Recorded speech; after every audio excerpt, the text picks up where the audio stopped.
Hello, hello, hello! Welcome to episode 10 of Short, Fat, and Balding, a podcast by Armchair Quarterbacks for Armchair Quarterbacks. I am Travis, one of three hosts who will navigate you through sports debate for the next couple of hours. We also, as always, have Nico. Buddy the Elf, what's your favorite color? And Hims. Hi. You're lame. I am unprepared. Riveting information there. Today, hockey. That's probably the most intellectual thing I've ever heard out of him, though. That's fair.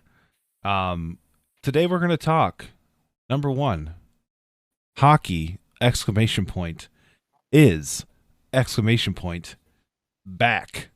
Motherfucking point. Regular season kicks off with a triple header. Nashville, Tampa Bay, Chicago, Pittsburgh, and then the nightcap is Seattle and who, Nico? I don't know. Wow. Okay, we are That prepared. one- We are good podcasters, people. We are Casual. very much prepared. It is the Kraken and the Golden Knights, so it must be the I should have known unveiling. that. Must be the unveiling of the banner. We're gonna do an MLB postseason check-in. The Oriole predictions are not looking great. Not for you two. The I didn't pick Dodgers the Orioles. also not looking great against the lowly Cardinals. Guys, I have a stat of the week for you when it comes to that series. I am going to say go Twins because, I think it's a 1-1 series, so good for them. The Braves barely get themselves out of trouble and going down 0-2, going into Philadelphia, which is the scariest place to play baseball in October right now. And then we'll check in on everybody else and see how things are rolling. And then lastly, we'll just do our weekly football wrap-up, check-in with the NCAA. Nothing too crazy. Things are settling in for football. So it'll be... Yeah. It's a nice little just refresher course on what happened, what's coming, and where we think things are going. So all that and so much more on this week's episode of Short, Fat, Balding.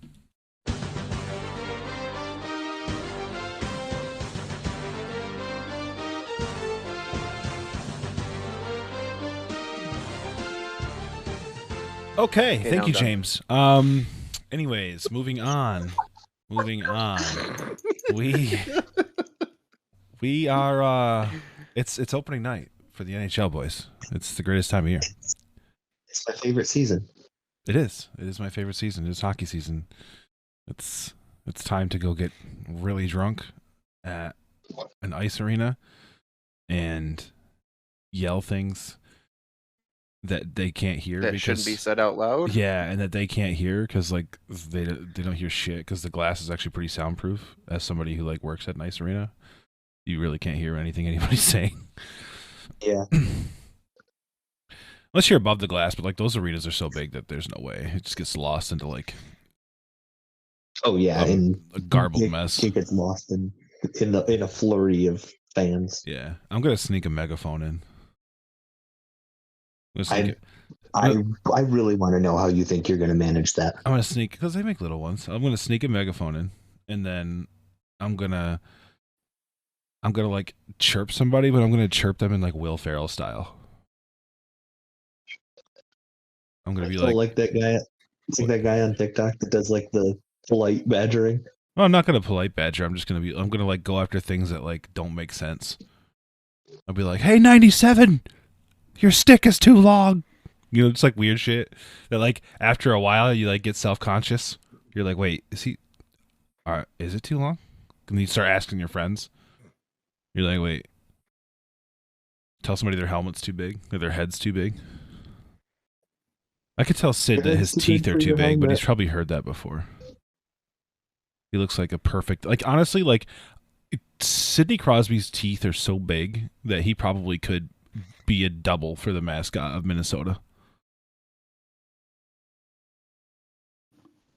It's fair. Just put a fucking a cricket cut out of him on the side of the helmet. Minnesota fighting Sidney Crosby's. See, I would just scream Sydney's a girl's name.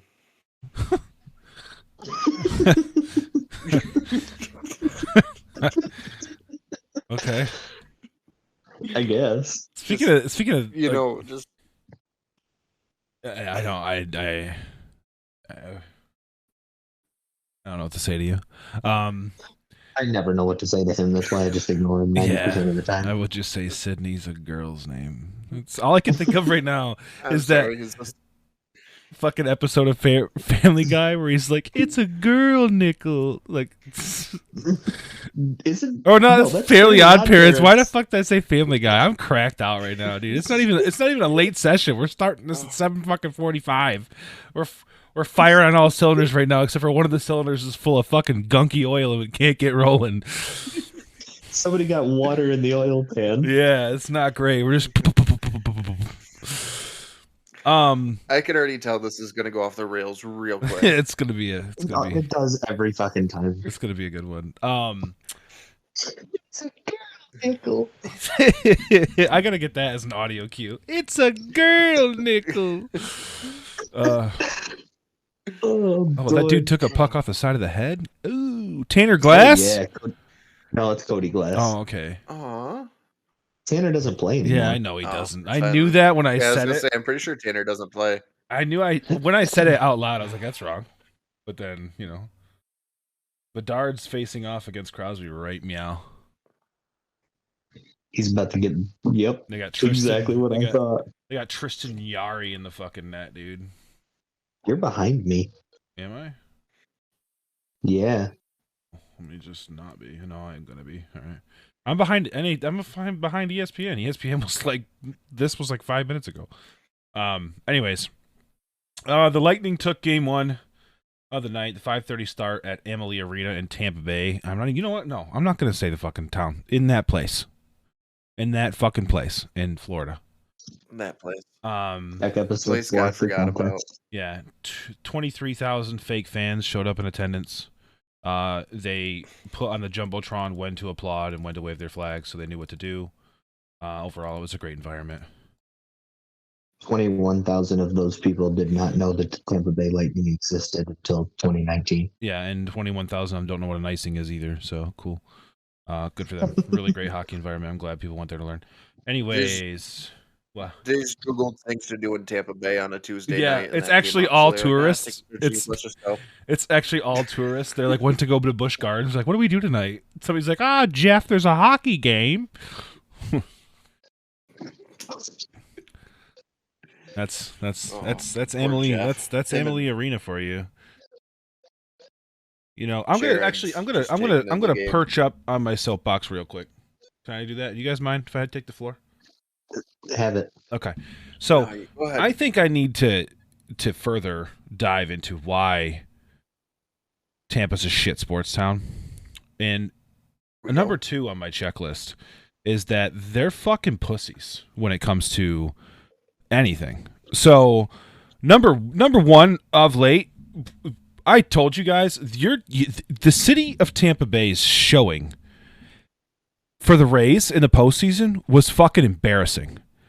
You have an MLB franchise in the postseason, and you can't even fill 80% of the stadium. It is a fucking ghost town. It looks like a fucking midday game in August.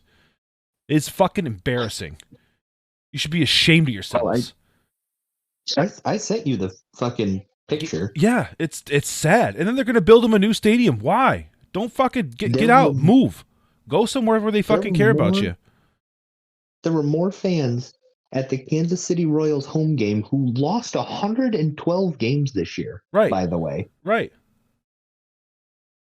It's sad. It's a than fucking. there were for the Rays playoffs. It's a sad situation. And then the other thing that really fucking grinds my gears about Tampa Bay, every year when Tampa makes the postseason for hockey, because their fans are such fucking shit fans, they make it so you can't buy lower bowl tickets unless you're from the zip code, like the Florida zip codes. If you're out of town when they're playing like relevant franchises, like when they play the Rangers or when they play the fucking Penguins or the any of those guys, they make it so you cannot buy lower bowl tickets unless you live in Florida, which like ends up backfiring anyways because the entire Northeast retires to Florida, so like they're all fucking actually fans of the team that's coming in anyways. But it's the point. It's fucking petty bullshit. Like if you're gonna run a franchise, you need to be confident that your fans are gonna show up. But Tampa Bay fans are so fucking weak spined, they're little fucking worms that they can't fucking show up. So they're management has to not sell tickets to people from other fucking teams, because if they did, the entire lower bowl would be decked out in yellow if the Penguins were in town for a 7-game series, because Tampa Bay fans are weak as fuck. So that's my little hockey soapbox. It fucking pisses me off because every year I see it. This team just grinds their way through, and they do shit. And it's a good team. They're worthy of good fans. They just don't have them. And so don't mistake me for shitting on the Tampa Bay Lightning. As much as they're a rival and I don't like them for that, that's a good team. And they have some historical players. I mean, Steven Stamkos is going to the Hall of Fame first ballot, and he's been ruined because his entire career was wasted with the Tampa Bay Lightning. So be it. Has he been there the whole time? Yes. He went through the Cuse. I'm thinking this needs to become a monthly thing. Just why I hate Tampa. Just it's turning once a into month. that. Just you got reasons. It's just I'm 95% sure you could do a monthly segment on why you hate Tampa. I'm pretty sure I could do a whole podcast on why I fucking hate Tampa. Let me just break it down. I'll just go on to Tampa's fucking event calendar and then list off why I hate those things. Anyways, moving on. We have Butterfly Festival. Fuck your butterflies. yeah, everything but Gasparilla gets a thumbs up, the thumbs down from me, dude. Gasparilla, thumbs up.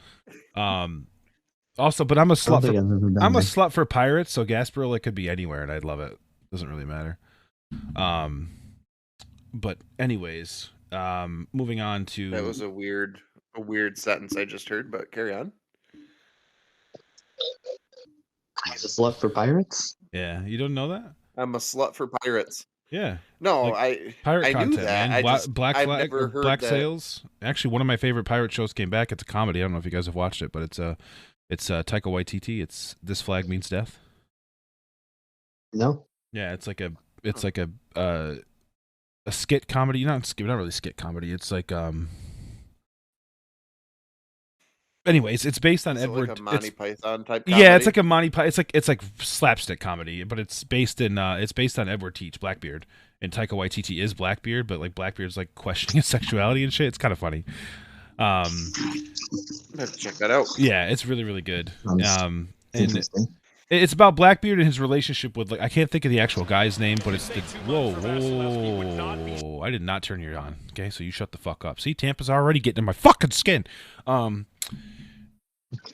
Anyways, it's I can't think of the actual guy's name, but the gentleman pirate. So like he was on Blackbeard's crew for a little bit, and it's like that period of time is like what the show's based on. It's fucking hilarious. They have the guy from Beer Fest who's like, oh, but grandpapa, like he's on the show and he's fucking hilarious. I think his name is Nat something, or he also does the voice of Elfo on Disenchantment. Is that the one that you wanted me to watch? Yeah, it's really, really good. Are you like walking up the stairs right now? I walked down the stairs. I can hear the echo. Yeah. It sounds like you walked. I swear to into a Christ, if I fridge. hear one fucking M&M, I hear a single goddamn M&M. Just fucking relax. Okay, we are actually so far off the rails that we jumped off a train car onto a plane. So I need us to get back. Yeah, we went from Tampa Bay. We went from hockey to Tampa Bay. That reminds me of the Family Guy episode. Yeah. The Lightning won 5-3. The Lightning were down 3-1 in the third period and put 4 on the board. Did I say 4-1? 3-1. They're down 3-1. And then they put 4 on the board in the third period. I assume one of those is probably an empty net. Yeah, one of them does. Yeah. Because I won't, with like a second left. I won't waste my time watching Lightning hockey. So, I'm just guessing. I did it because hockey was on. Right. The marquee match of the night, in my opinion, just because of who's playing, Blackhawks Penguins. You literally the first face-off was Connor Bedard versus Sidney Crosby. Passed the torch. Connor Bedard's the talent of the next generation. We really. Except Marc-Andre Fleury made him look stupid the other day. But it was also a shootout, and welcome to the NHL. Like, goalies will trip you and hack you and, do whatever they got to do, because goalies get away with a lot in the NHL. Then he gave him a little like love tap. Yeah, a little stick tap, little tummy sticks. Yeah. But yeah, I mean it's going to be fun to watch him develop. It's really not fair that Chicago gets another generational player after Patrick Kane and Jonathan Taves are done, but whatever. I'll save that for another episode. And then finishing out the night, the Golden Knights and the Kraken. I really want the Kraken to play spoiler. Not that I really shit on Vegas. I just like the Kraken, man. They're like my number 2. They're so fun to watch. They are number 1 unis in the fucking league. Oh, by far. The fucking teal and navy blue with the fucking red eyes. It'd sign me up every time. Yep.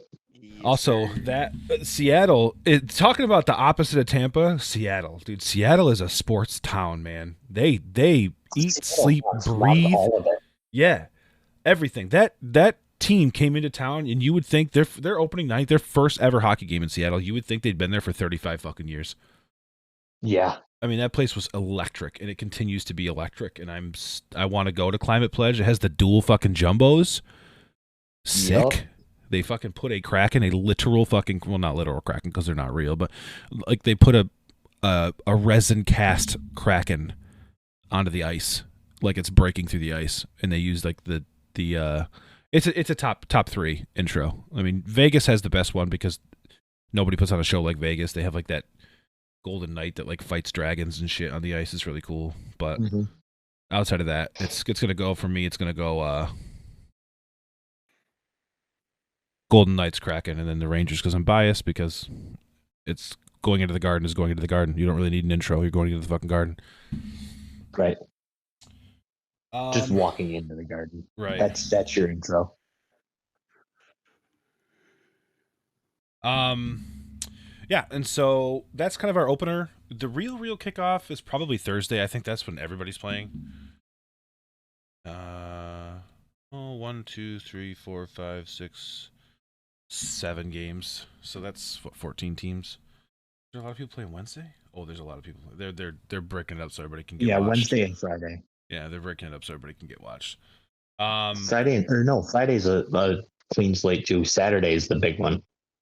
Is Chicago on the road tonight? They are. Okay. Yeah. Like, they're going to go from Chicago to Boston overnight? That sucks, but they're in Pittsburgh, so that's nothing. Honestly, I'll probably... Tomorrow night is a good lineup. You got Blackhawks, Bruins, Montreal, Toronto, Ottawa, Carolina, Winnipeg, Calgary, Edmonton, Vancouver, and Colorado versus LA. I'm going to watch Edmonton because I really want to... I just love watching Connor McDavid. He makes the game look like it's so easy. He's literally a real life be a pro. It's not fair. No, not at all. Not it's fair at all. Insane. Outside of that, I want to see Marchand be a rat bastard to Connor Bedard as like a true welcome to the NHL. Like you thought Marc-Andre Fleury was a bitch, dude. Well, get on Marchand's ice. Now that he's got the C, get on Marchand's ice, baby. And then obviously Thursday's the big day for us. Big gay for us. Can I say that? Should I cut that? Whatever. The Thursday's a big day for us with the Rangers kicking off the season. That boys in blue. Yeah, Rangers kicking off the season against the Sabres in Buffalo. Tickets as low as $61, guys. We could always cancel the movie tickets and go to Buffalo for the night. I still have to work. I'll tell Jerry I'm calling in. But you gotta go. No, I'm just kidding. That'd be reckless.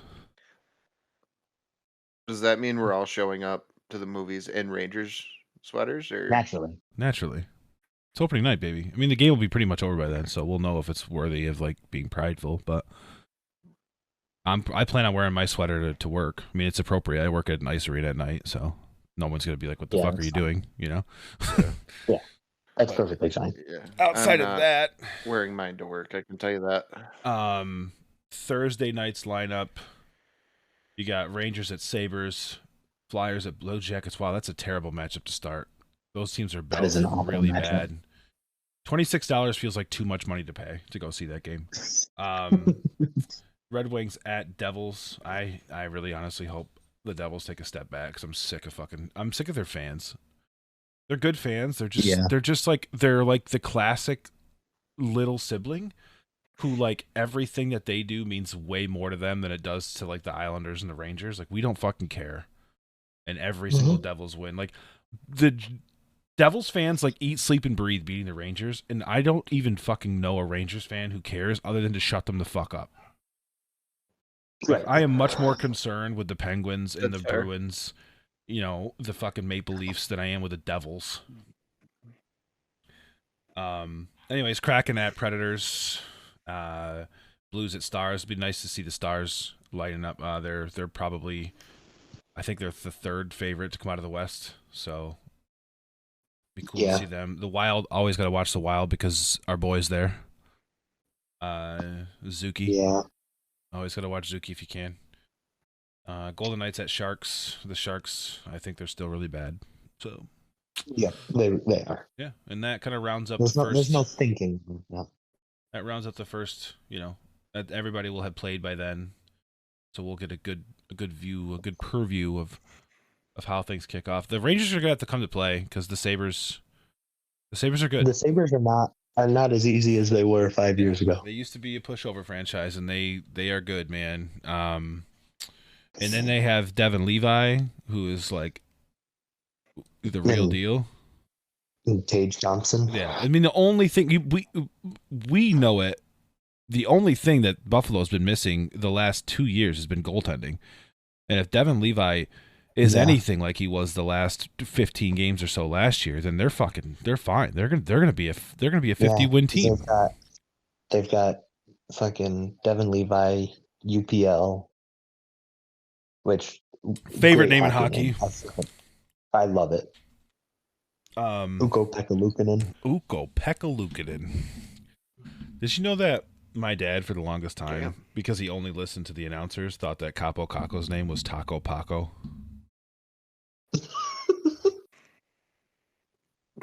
So like he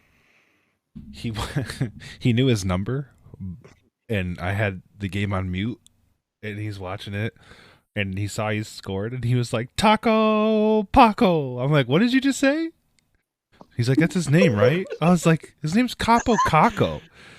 He's like, and he thought I was bullshitting him. He like stopped and like raised his eyebrows. He's like, Capo Caco. I'm like, you thought Taco Paco was a more appropriate, like that's a more realistic name. I was like, the name you have sounds that like almost sounds yes a racial slur. It sounds like a racial slur. It sounds like a made up character in like EA Sports WWE. It sounds like there's a whole bunch of things that it sounds like that aren't a hockey player who is blonde and white. So, anyways, I'll never forget that night. Taco Paco. Yeah, I love it. So it's one of those. It's another night where I wish that I made content in which I could make merch because I would have made a Taco Paco shirt. And like shared the story with about my father and like had like Capo Caco celebrating, but like changed his last name to fucking Paco. I'm gonna go on a Chinese website and make a fake jersey that just says taco. It's fucking for your father. Number 24. Taco Paco. That is the greatest thing. It is. I will never ever forget it for as long as I live. Mr. Jibo coming in clutch with the gold. God bless Steve.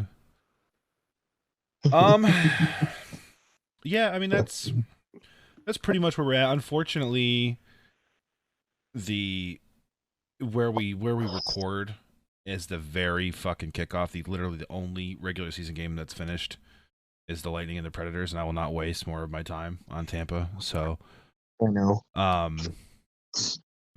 We can at least talk about this as in real time. Yeah, I mean the Penguins just scored.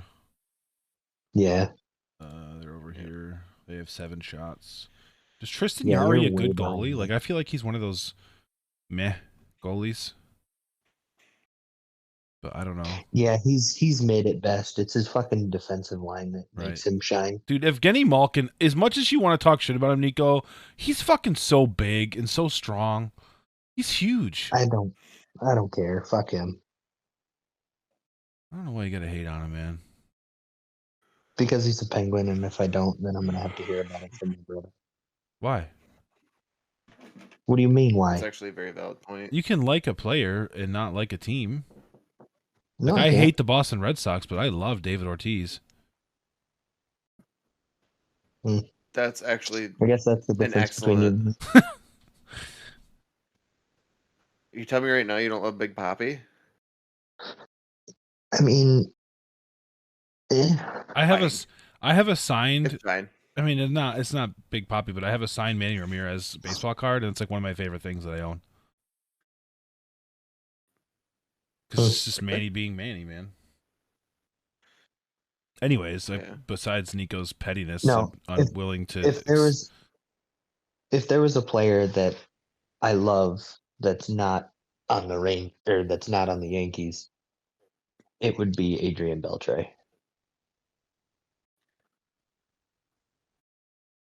Cool story.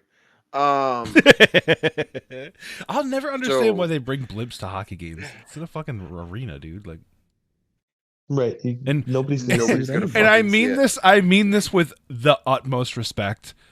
What the fuck is an aerial shot of Pittsburgh gonna do for me? Nothing. Like I'm Absolutely like I'm not nothing. trying to be a dick, but like it's a Pennsylvania city. Like what do you got? You got nothing. Cool. I get to see the bridges. Fucking PNC Park is great. Yeah, the baseball stadium is like elite. It's like one of the fucking Mount Rushmore of baseball stadiums in the fucking league. But like, Yeah. you're gonna give me a blimp shot of Yeah, but fucking outside of PNC that- or PNC Paints Arena or PNG Paints or the fucking PPG. Like, oh look, I can see the crackheads. Cool story. Like, yeah, cool. Huh. Yay. well, it's not really cool, but you know what I mean. So yeah, that pretty much. I mean, I think we're pretty hockeyed out. I think we've covered our bases there. I think so. Talked about what we're Yeah. excited for. Talked about what we're not excited for. Covered every single matchup that's coming. Talked about Tampa. We're not saying the name. Sorry. The most magical place on earth. Disneyland? Okay. No, James is off the podcast. James is off the podcast. That's a fact. We're taking. It's just short and fat now. Oh. I know someone who can fill the hole of Balding. There's plenty of people who can fill the hole of Balding. That's the beauty of it. Yeah, you're right. But I'm not bringing Mac on this podcast regularly. It's not happening. Not who I was thinking of, but Are you kidding me? Dude, the man's what, 25, 26, 24? he's not 24. Yeah, he's 24, but his head looks fucking 58. You kidding me? Until he puts a hat on, and then he's fucking 15 again. Yeah, okay, cool. Do you know what? We should have brought him on tonight specifically because Macario is the definition of a Penguins are hatfish. playing. Yeah. Like, he I is. love that. He is the he's the Britannica Encyclopedia definition of a hatfish. Like you can't. Sorry. Oh, Look at this man, Jose Abreu, with his fucking jersey unbuttoned down to the belly button, just out here playing free. Anyways, Yeah, he's always done that. well, speaking of that, MLB postseason. Our predictions. I don't know, dude. If the Braves don't look great against the Phillies, man, they do not look good. Save At least it's a tie series. Save Bryce Harper being a fucking dumbass. That series is probably 2-0 Philly going back to Philly. I missed it. What'd he do? He just fucking ran when he shouldn't have ran. It was an 8-5-3 double play. On a fly out, you know, because 8 is your fucking center fielder, so. Yeah. The Orioles are going to get swept. Honestly, by the though. Rangers. But honestly, though, It's 3-0. Postseason Bryce Harper is He's that man. elite. Yeah, no, he's that man. Yeah. The Astros absolutely dismantled the Twins today. Mm-hmm. That's fucking wild. The Twins were at What's home. that, 2-1 now? Yeah, it's 2-1 Houston. Yeah. But Twins are home, so we'll see. You know. Could we have an all Texas ALCS? I'm so sick of the Astros. I really am. Like, I could root for the Twins. If I could, in fact, out of the 4 AL teams, I could root for everybody but the Astros. The Rangers have done fuck all for the last 15 years. The Orioles, It'd be same. nice to see them get one. The Orioles are the same, and the Twins are the same. Yeah. The Twins literally ended an 18-game fucking postseason losing streak in a row, not series, game. 21 year. Yeah, so like they all get their due, but no, we're gonna give the fucking loser, cheater, fucking shitty, fucking Houston Astros space town, dude, fucking so cool with space jerseys. Fuck off. Fuck off. I think you hate the Astros as much as you hate Tampa. No, I don't. If they didn't have Still the hates situation Tampa. where they literally got a slap in the wrist for what they did. I know. And the thing that pisses me off about that, so the MLB came out and was like, all right, here's our punishment, which wasn't shit. right. And then teams were like, all right, well, I'm about to hit every single one of those motherfuckers. And then they were like, oh, and if you throw at them, you're getting additional games. Like, Yeah. come on. They got the fucking Tom Brady punishment where it's like, Hell of a saving thing, though, by the way. None of the players got shit. There's no asterisk. Only the front office got fucking anything. And it's like, dude, the front office wasn't the one, like, yeah, sure, like, they were the ones that, like, okayed it, but they weren't the ones actively doing it. Let's fucking hammer down on the players. Let's fucking do it, 20, 25 game suspension to start the season. Make the Astros basically start the fucking season after their World Series like it's just their AAA ball club because none of their fucking players can play. But no, we didn't get that. And honestly, so I don't have closure, so I'm still angry. I agree. Yeah. I think the MLB fumbled the bag on that one. They did. But then people bitch about the sticky stuff, and I'm like, guys, the Astros literally cheated in every sense of the word. Right. And then there's you fucking, care more about all the fucking pine tar somebody saying, like, right, and all the fucking haters are like, oh, well, the coach fucking got it from the Yankees. Fuck off. No, fuck off. Fuck off. The Yankees aren't fucking doing a goddamn rendition of Stomp on Broadway in the locker room. And if the Yankees were cheating, they would have fucking won. Exactly. Right. Like, it's just, and so that's really what it comes down to. Yes Network their players were watching the Yes Network or something, and I'm like, come on, they're not going to be able to read or figure out what the pitcher's throwing and then relay it to a batter before a pitcher throws the ball. That's just Yes Network. If it's the way I read that is that's a franchise and a market that's just jealous that they don't have their own station. Yeah, that's fair. Like, the Yankees are such a powerful brand; they literally have their own sports station that other teams are licensed to be covered on, and there's no fucking Astros sports network. That's for fucking goddamn sure. There's one thing we know. I will say this: if there's one thing we know about Texas, the one team in Texas that has its own TV fucking station is not a professional team. It is the University of Texas. So enjoy that, Astros. Go fucking sign a contract with Horns TV. They might as well sign with fucking Complexity at this point. Fucking. That's my 2 cents on the Astros. I got nothing against Astros fans. It's not they didn't do it. I got nothing. It's a really good stadium. It's actually Minute Maid Park is like one of the. I love that stadium. Now that they got rid of the fucking hill in center field. Yeah, when they fixed that, but I like that building in left field. I think it looks really fucking cool. Oh yeah, for sure. Isn't it a brewery or is that? I think that's San Diego. I know one team has a brewery. What's that? No.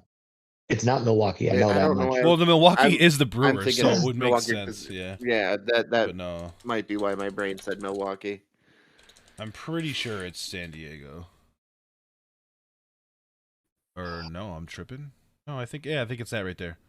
Let me just pull up a better image of it. Click on it. Yeah. Okay, give me a sec, dude. Sorry. Yeah, I think this right here. Yeah. Oh, that's a metal supply company. There is one that has a brewery. And I don't know why I want to say it's like the Wasn't it? Twins. It's definitely not that. Like this is. I just like this. No, that's the Train. Yeah, it's not the Twins. I went to their stadium. They have a porch that's dedicated to like a beer company, but it's not a brewery. Is it Atlanta?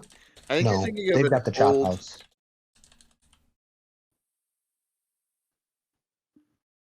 Really, bro. Wasn't there an old stadium that had like a brewery, like Colorado Rockies. right on a left field fence? The Blue Moon Brewery Coors Field. is Coors Field. Oh. Well, there we go. Now we know. Where is it? This is an all-time stadium too, because the one angle you can see the mountains. Mm-hmm. I mean, that's a cool picture.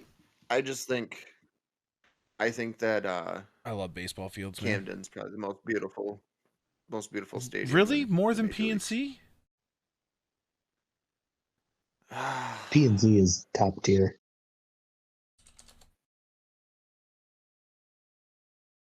This one, like this? You fucking think that, dude? This is iconic. All right, yeah, but I just hate the city of Pittsburgh. San Francisco is a good one too.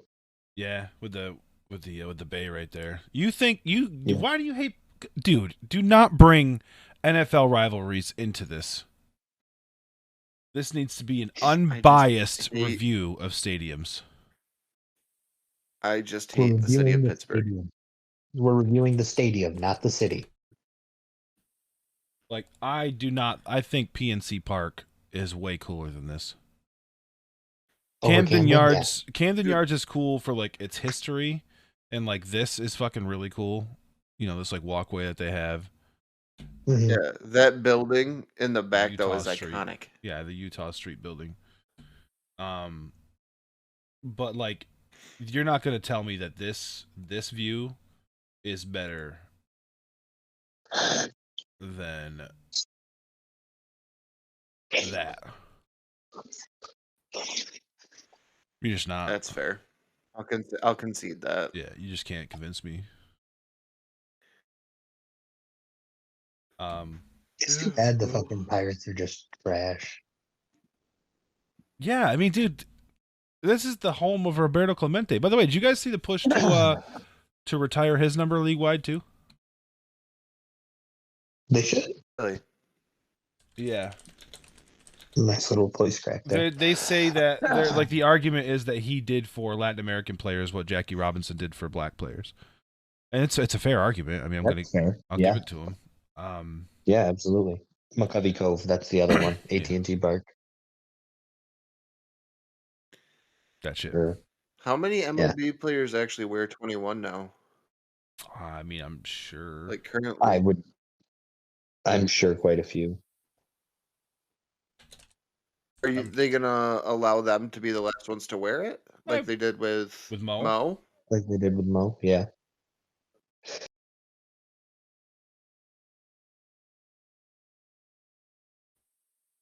I bet you that Baseball Reference shows you who's current. Yeah, it's who wore 21.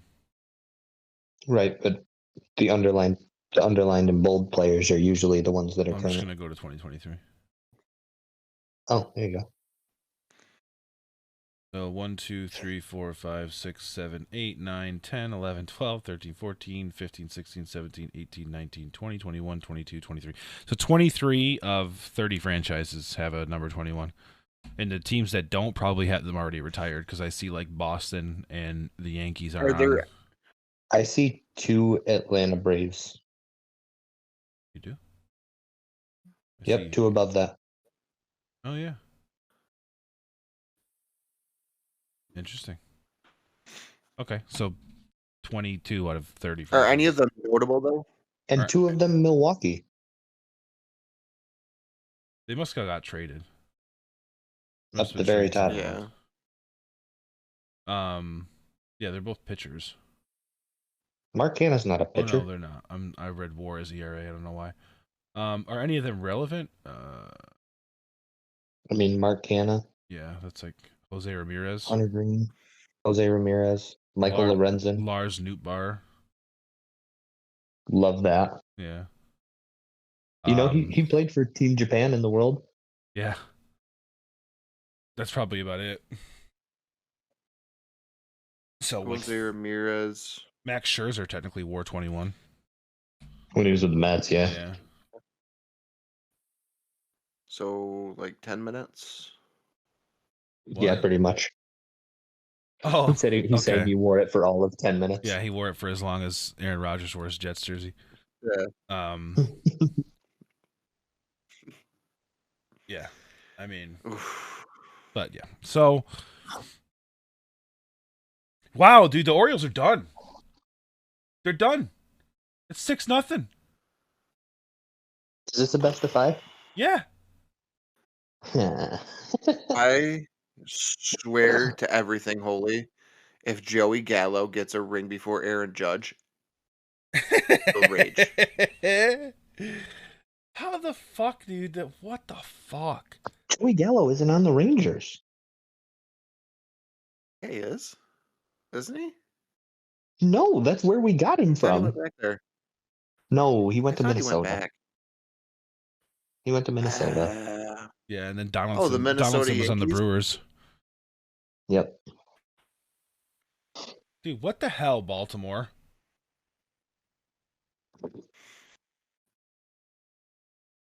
The AL East put 3 teams into the fucking postseason, and all of them got swept. Yeah. Dude, the Orioles haven't even been competitive. I mean, I guess 3-2 is fine, but 11-8? Like, how are you going to give up 11 runs? They give up 6 runs in 2 innings. Sad, bro. They got Eovaldi on the mound. It's over. Yep, it's over. Who did they start? Holy Kremer. Jesus. 7 hits, 6 Dean runs. Kramer. That's 2 almost as bad as Kershaw the other night. 32.4 ERA, yo. That's almost as bad as Kershaw the other night. Yeah. Can you pull up that game? Yes. I want to see what his ERA was. Yes, I can. Yes, I can. Oh, guys, duh. 21's retired by the Yankees. I know. Ollie O'Neill. I know. What? I said that. Sorry, that was bothering me. know this. That was bothering me. My You bad. didn't hear me say that? The other one. No, not that one. Oh, The game before that. The absolute shellacking. Saturday's game? Yeah, that one. 162. Yeah, 162 ERA. ERA? 6 hits, 6 runs, 6 earned runs, 1 walk, 1 home run, and .1 inning pitch. So that's 1 out. In 1/3 of an inning. Yeah. Wow. 162 ERA. That's a good start, baby. That's a good showing. That's absolutely brilliant. That's fucking brutal, dude. Look at him. Look at him. Just pissed. You think Trevor Bauer's sitting at home laughing at him? I hope he is. I hope he is too. I hope he is. He deserves a league-wide apology. Yeah, and back pay. And back pay, yes. Because they hit him with what, like a 196 game suspension or something? Yeah, something just to get him out for like the whole year, plus whatever he was out that year. Well, at first it was 324 games. Yeah. Stupid. I'd want a handwritten apology note from the commissioner if I was him.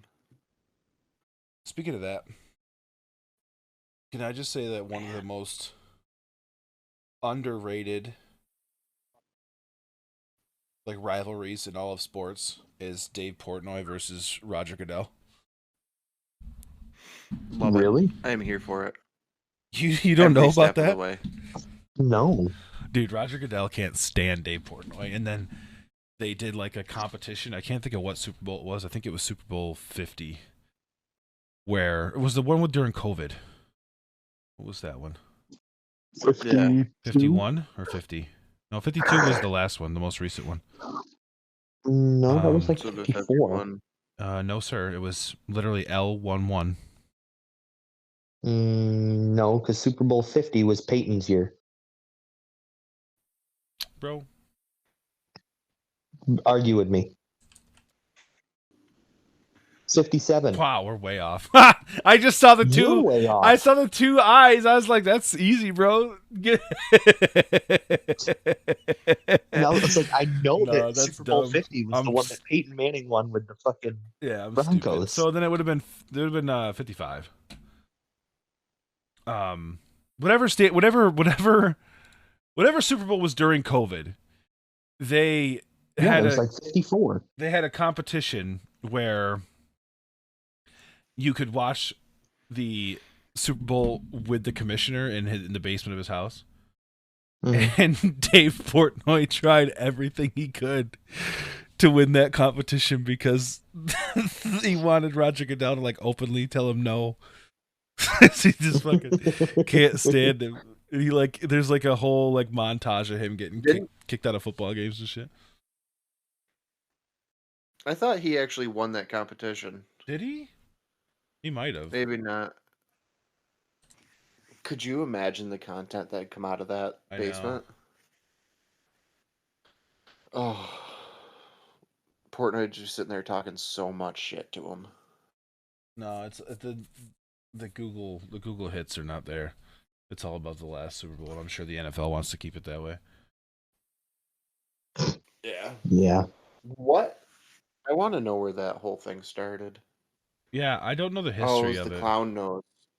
Oh, you're right. The I think it started with t-shirts. the clown nose shirt. Yeah, the clown nose Yep. t-shirts. Yep. Goodell took exception, and then and the last thing you can do is show Barstool Sports weakness because they will fucking they will ride it, and they did. Oh, yeah. Mm-hmm. They certainly did. Hell yeah, So, brother. with that being said, James, do we want to pick our second favorites to win? I mean, at this point, so here's what I'm gonna do. So we both picked The Orioles, Baltimore, which is incorrect. That's what I literally just said. We both picked Baltimore, and they got swept. So I'm gonna try and channel that energy, and I'm gonna say the Houston Astros. And pray to everything holy that they get fucking swept.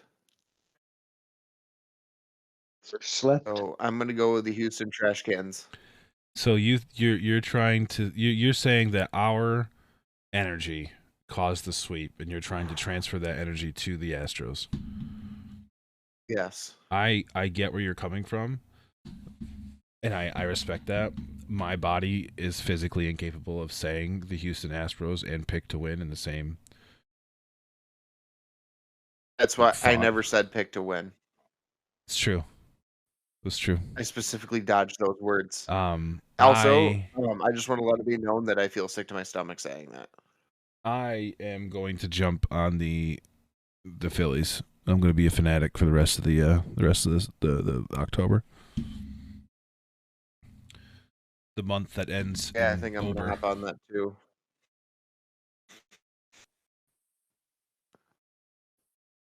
I'm thinking the Astros make it to the World Series and get beat by the Phillies because I had the Orioles beating the Phillies.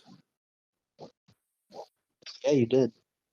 So you're transitioning to Astros. Stop doing this, ESPN.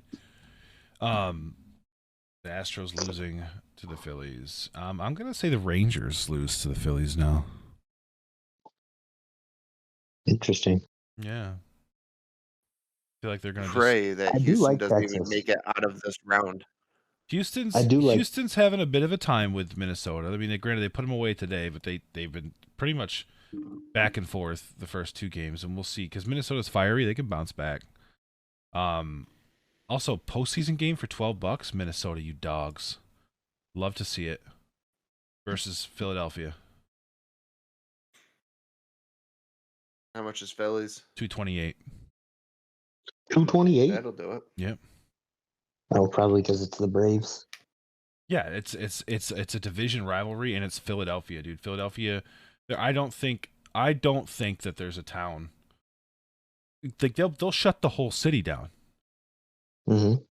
So, like there was a risk. Like what was it? Like 3 years ago, where the Eagles were like deep in the Eagles. I think it was the year the Eagles won the Super Bowl. Both the Phillies and the 76ers like made it deep into the postseason, and Philly like almost would have won, but they ended up losing. Yep. Because I think they won the Super Bowl. They won the MLS. And then they lost. They lost in No, baseball. that was the year they won. No, they won in baseball. They lost in basketball. They almost had all four. Gotcha. Yeah. Either way, So like that's the kind of city that can't handle that. Philly would not exist Philly anymore would if have that literally happened. burnt itself to the ground. Yeah, I mean, just look what they did. I'll never forget what it was like after they won the Super Bowl. When they greased the light poles They were and people were greasing still tearing them telephone down. poles. Yeah, and they were greasing poles People were still climbing the fucker. They were greasing poles in Phoenix in preparation. They were like, I don't know if they do it, it's gonna be crazy, right? Right. Like I just like that they like that Philly just can't keep it together no matter where they go. Doesn't matter. It's like no. Definition of you can dress me up, but you can't take me out. Yeah, 100%. And I respect them for that because they have an identity and they stick to it. They are the same. Absolutely. That Kelsey giving that speech after they won that Super Bowl. Yeah, in the fucking Primo. the outfit. I can't think of what he was wearing. The fucking like the genie outfit. Yeah. Oh, I love Jason Kelsey. Yeah, So much. he's an American treasure. And the Kelsey, honestly, they're both good. I like Travis a lot. I know I get the hate because he's on the Chiefs, but I think he's a good dude. Donna raised them boys, right? Absolutely. As a Bengals fan, I like Trav. Right. Donna raised them boys, right? Called us all jabronis last year. Mm-hmm. Donna did raise them boys, right? Donna's a national treasure. Yeah, no, Donna actually should be the true first lady. Yeah, for real. I bet you Donna Kelsey could run for president and win. I bet you she could. She would win Missouri NFL and fans. she would definitely win Pennsylvania. Yeah, she's winning. She's turning Missouri blue.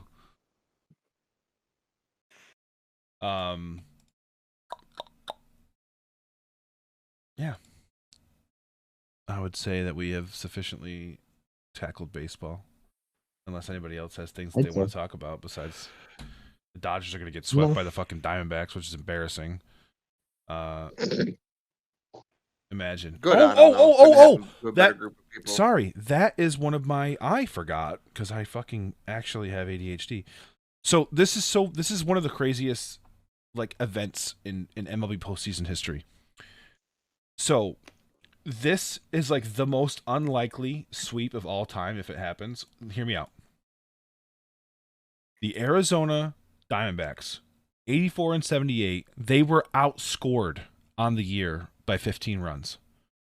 Mm-hmm. The LA Dodgers, 100 wins, outscored their opponents by 214 runs, and they are down 3-0, and they have been outscored big time. 2-0. What's that? 2-0. No, they're down 2-0, but they haven't been outscored 2-0. Yeah, you said 3. You said 3-0. Did I? Yeah. Oh. Well. Either way. Anyway. They've been outscored, what was it? They've been outscored 15 to 4. 15 to 4. Yeah, so they've been outscored by 11 runs. It's like never happened before. Where like two teams with statistics that so far off are actually fucking, you know. Now that's a stat. Yeah, so that concludes I just wanted to let you guys know that little tidbit because I thought it was fun. And I really hope there are Dodgers fans that listen to this and just go through the pain. Because it's painful to be really, really good and do nothing with it. They're basically like, you guys notice that they're like remember the late 90s, early 2000s Braves? Mm-hmm. and how they win like 115 games every year and win the division and then like get ousted in the first round of the playoffs. Mm-hmm. Yeah, that's what they are. Mhm. They've won the division 9 out of the last 10 years, and they have one World Series to show for it. They've only had 1 year in the last decade where they didn't win 100 games. One World Series to show for it. That's sad. It's a colossal disappointment. And I understand. I get it. World Series are hard to win. Any city would like die for one that has a baseball team, except for Tampa. But to be that dominant for a decade and only have one to show, that's brutal, man. Yeah. That's brutal. So, Unlike those late '90s Yankees teams. yeah. I mean, that's gotta be painful to know that like that's what you could be if you strung it Right. together. Man. All right, well we're going to take a break. We're going to pop on some transition music for you. We're going to get hydrated and we're going to come back and do a little football overview and make our picks and update you guys on where we're at. Yeah, so we'll be right back.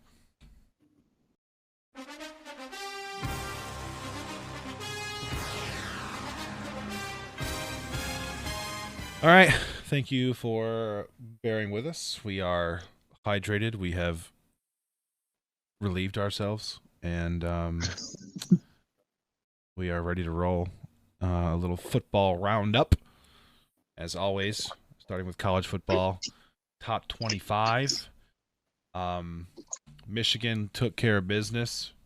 Minnesota's head coach is quoted as saying that they are the best football team that he's ever faced in his career. It's Minnesota fighting Chuck E. The Cheese's. Minnesota fighting Chuck E. Cheese's, baby. Mechanical Rat and Child Casino.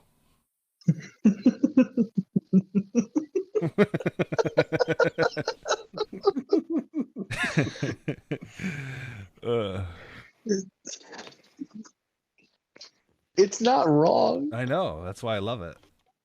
That's why I love it. Fucking Child Casino. Mechanical Rat Pizza and Child Casino. The greatest fucking thing I've ever heard in my life. Syracuse once again got told to sit the fuck down and that they were not a real football team. Yeah. Nope. Dino loses his job.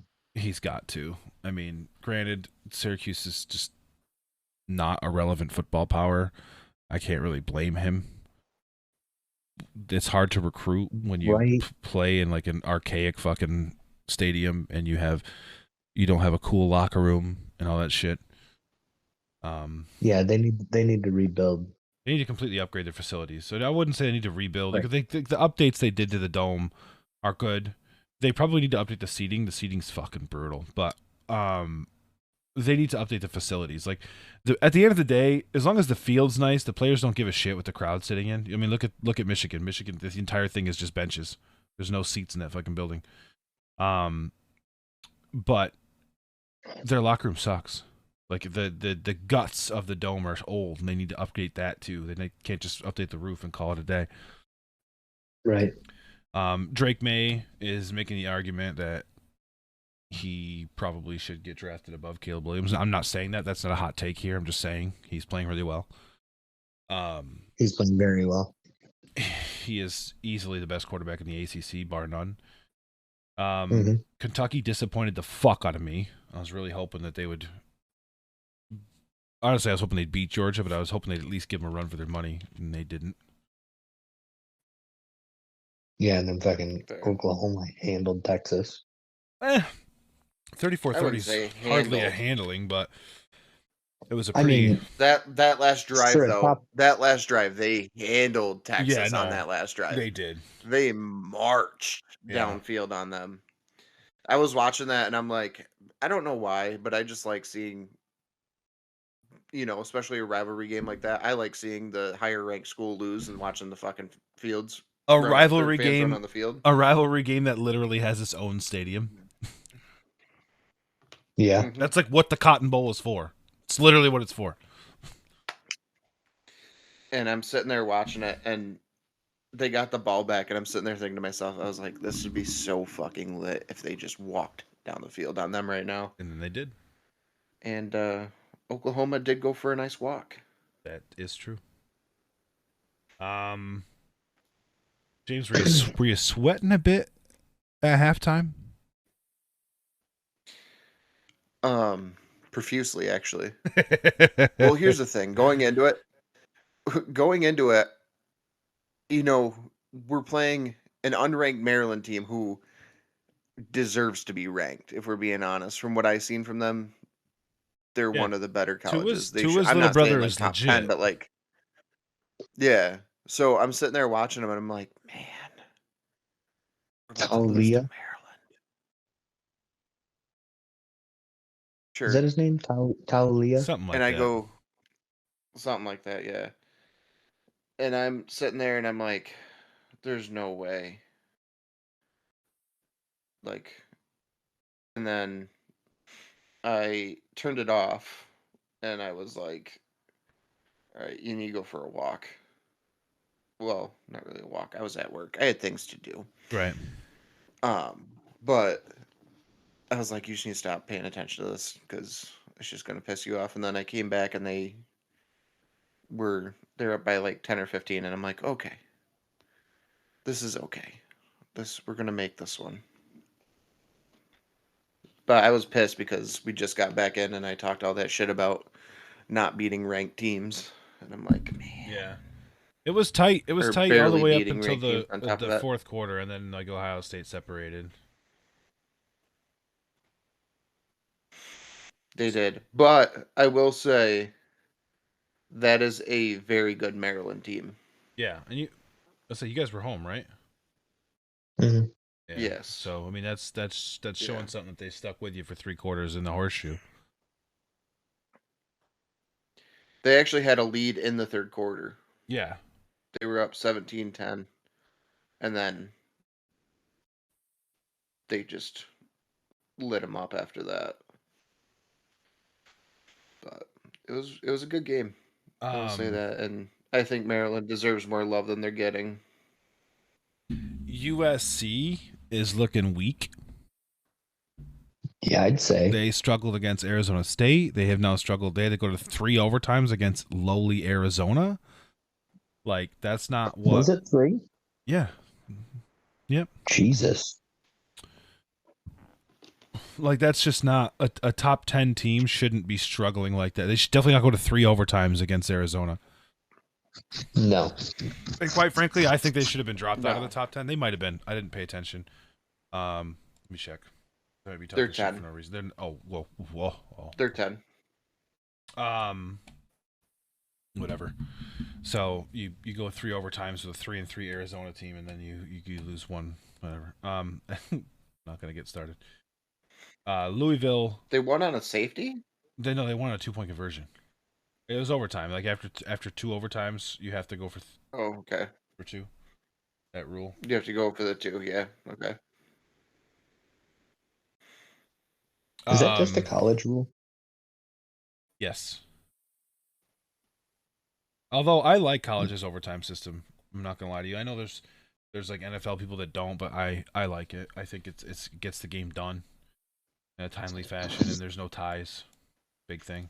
Right. Um, I think ties are fucking stupid in the and NFL. so this Notre Dame Louisville game, is Notre Dame overrated or was Louisville underrated?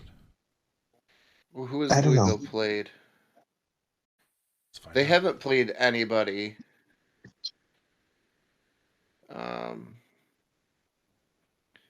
So they've played Georgia Tech. They beat them by 5. Murray State. They beat 56-0. They Indiana. beat Indiana 21-14. Beat the brakes off Boston College. Double them Struggled up. with NC State. And then blew the doors off Notre Dame. So I would say that Notre Dame's overrated. Also, That's fair. the big I think it's a W, fair the assessment. big W for the weekend is Jack Harlow stormed the field. I think that's hilarious. I like how like Louisville beats Notre Dame by 13. Big marquee win for the season. And ESPN's headline: Jack Harlow storms the field as Louisville upsets Notre Dame. Sam Hartman did not have himself a day, boy. 3 interceptions. Not great. 254, 2 Not touchdowns, 3 great at picks. all. That's gonna get you those turnovers. Now I watch the game, so I know. But if I was like a betting man, and I look at the score and I see 3 picks, I'm betting that Louisville scored like turned 2 of those picks into points.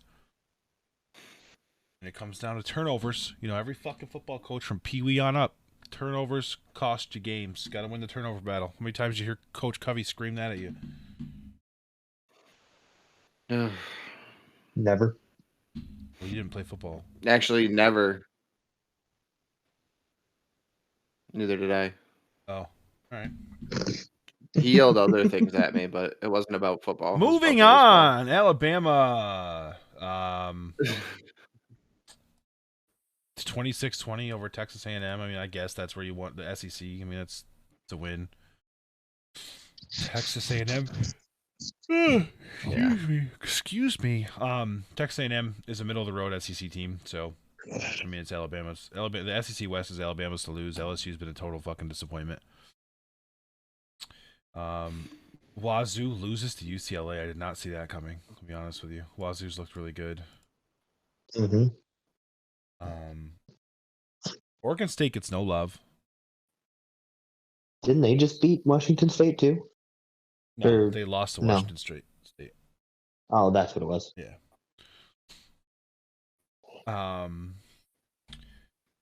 Ole Miss beat Arkansas What happened by to 7. Cal? What happened to Cal? Cal last year was Recruiting. You have to have good grades to go to Cal. It's really hard to have a good football team. I was gonna say last year they were making a run there at the end of last year. Yeah, but like if you look at like the history of like the educational institutions, save like Michigan,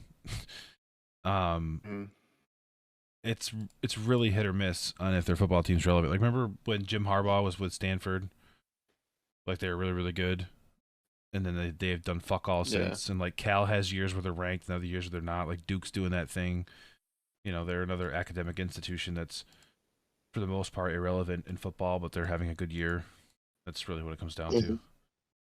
The transfer portal might change that because now those academic schools can like use your fake college grades that you get as opposed to like your high school transcripts. LSU beat Missouri in like a really weird game. Yeah, that's the game that I was watching. Like LSU puts up 22 points in the fourth quarter. Like it's weird. Yeah, they had a fucking pick 6 from Missouri's 5-yard line. Yeah. Honestly, that's where a lot of pick sixes come from because once you pick it off, there's no one there to stop you. It's only everybody's so bunched into that zone that if you can pick it off cleanly, the only thing in front of you is a quarterback, and almost every secondary player in football should be faster than the quarterback. Yeah. Bro, I predicted this. I said Wyoming was going to win that game. You do not go into Wyoming and get the dub. It is hard to play. They cheat, bro. It's 7,000 feet in the air. Cheating ass. Kidding me? Go fucking Wyoming. Fresno State. No. Welcome to the top 25. Goodbye from the top 25. Wyoming beats number 24 Fresno State and second longest winning streak in the nation. So like behind Georgia. Yeah. So like big dubs. Oh my god. I'm like becoming a Wyoming fan. I think I'm gonna get some gear. Get a Josh Allen jersey. No. Nothing against Josh Allen, just no. Just no. Make sure you don't order it through the mail. It might get intercepted. Shut the fuck up, James. The dude had like 7 touchdowns and 500 yards in the next game. What do I care if he's like Brett Favre? I mean, Brett Favre was like 1 touchdown to 1 interception, but the dude did crazy shit. That's what Josh Allen does. You can do that. He was 2.5 to 1. Yeah, but you can do that stuff when you have like elite defenses. That's like, you ever notice that? Like the quarterbacks that have good defenses, they don't fucking care. They just throw wherever they want. Right. They're like, it's as good as a punt. I'll just chuck it. Michigan. We call those hand punts. Michigan home to Indiana. That honestly shouldn't even be on TV. Indiana fans shouldn't have to watch that. Yeah, they're gonna get The dismantled. fuck? You see that video? No Look at this fucking shit. It was like just fire. what's happening? Fire. I missed that game. I mean, it's old, but I Yeah. don't remember the fucking. What to call the LSU versus Auburn rivalry? Apparently, there was a game that there was a fucking fire tornado in the background, and what the apocalypse. That's just a scary sight. It's a fucking fire tornado. So I'm gonna say this, and I know it's gonna sound like I'm a homer here, but Florida State, this could be a trap game for them. How so? Because they're gonna look forward. That's bold. They've got Duke next week. That's not a good matchup for them in terms of how Duke plays. Duke is taking them out of the top 10 or top 4. I would say so too. So they have Duke next week.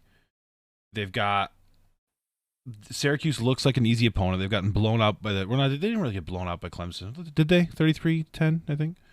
So they got blown out the last two games by cream of the crop ACC teams. So it is easily the kind of game that you look the week ahead, and Syracuse comes in pissed off that they gotten their ass kicked the last 2 weeks and puts a fucking an effort together. It ends up stealing a win. I could see it happening. I'm not saying it's going to happen. I'm just saying I if somebody came back to me and was like, if somebody was like Syracuse beat Florida State, like 35-30, I'd be like, well, that's crazy. Like, cool. Not shocked, but they did it. Oregon, Washington. Yeah, but that's what? It's What'd you say, Nico? 14, as low as $14. Oh yeah. What were you gonna say, James?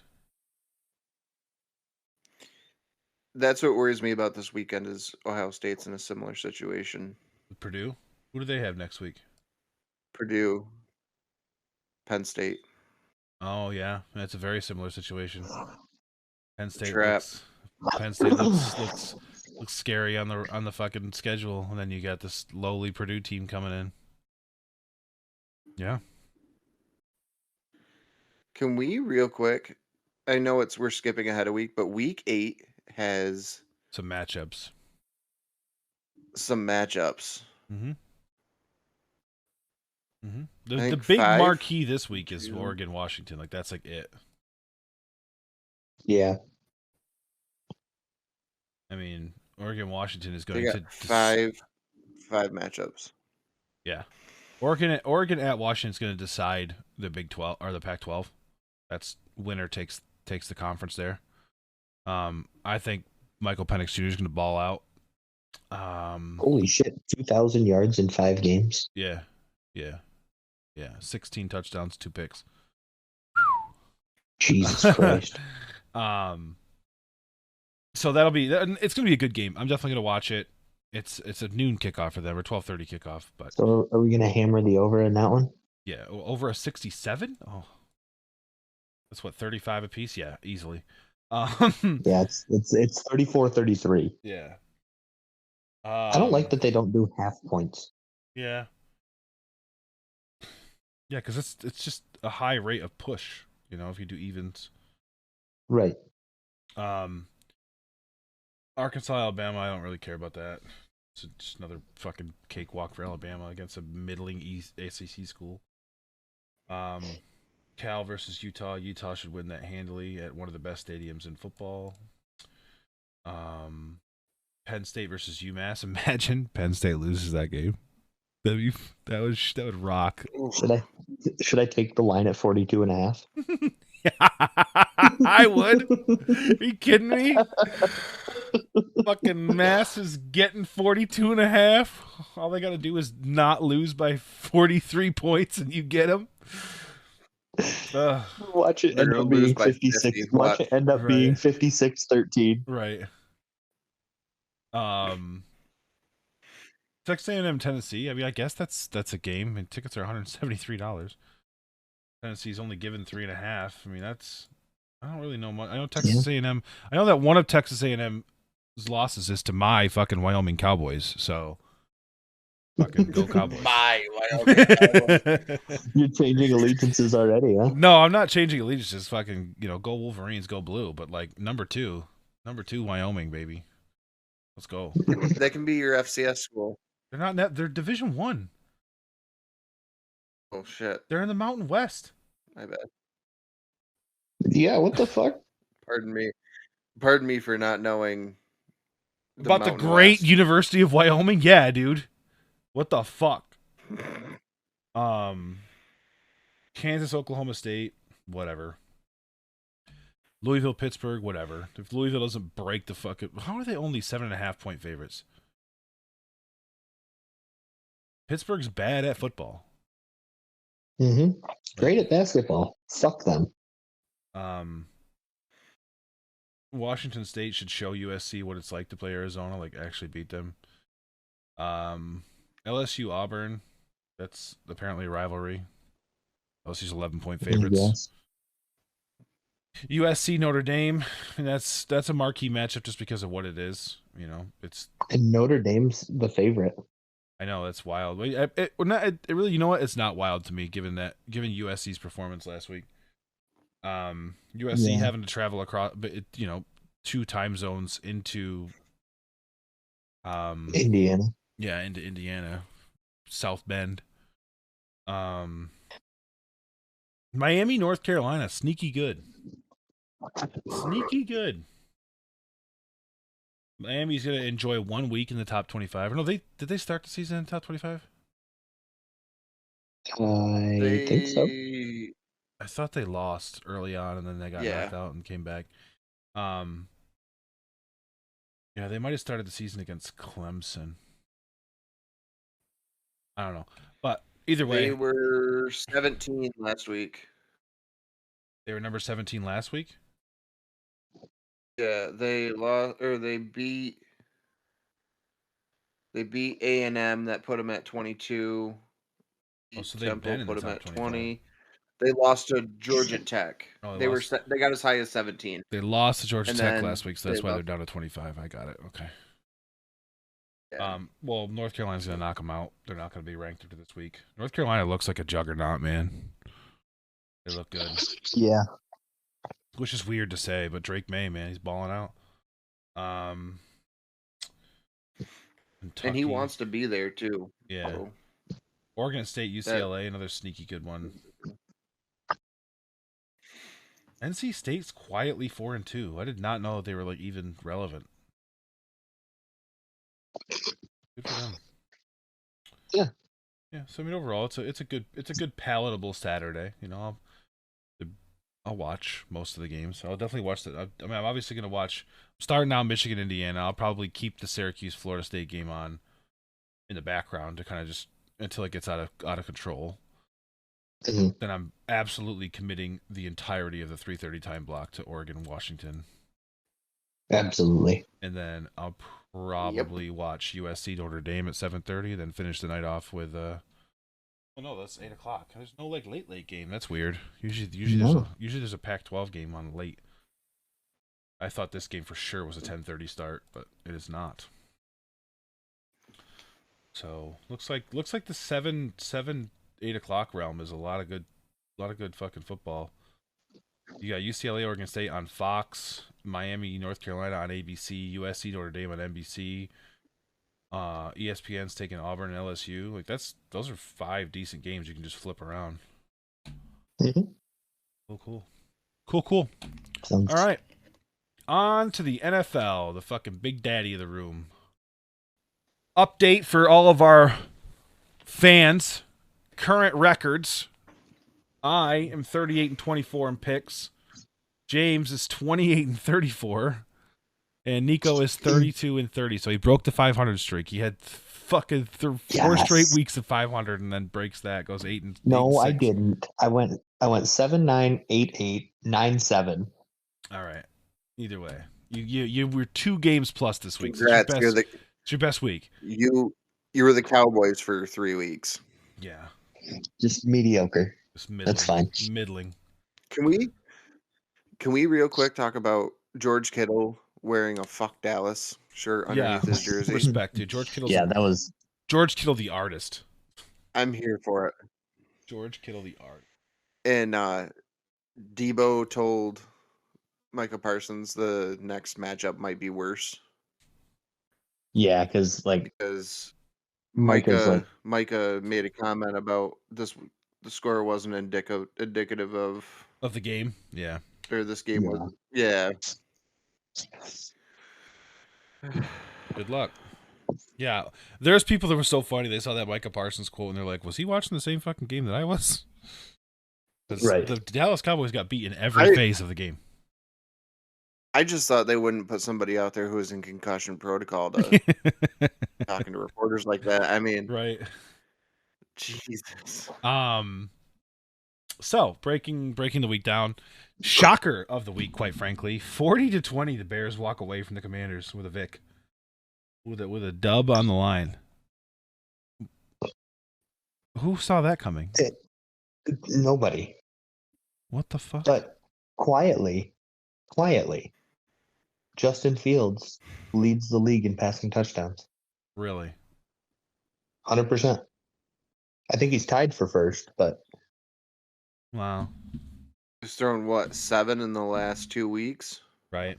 He's got 11 on the year. Okay, I'll allow it. Yeah, but still sitting at a 46.4 QBR. Yeah, no, he's. Oh. Well, yeah, well, he's gonna have gonna do bear things. Yeah, he's gonna have to do a couple more weeks of good quarterbacking to make up for the really, really bad quarterbacking.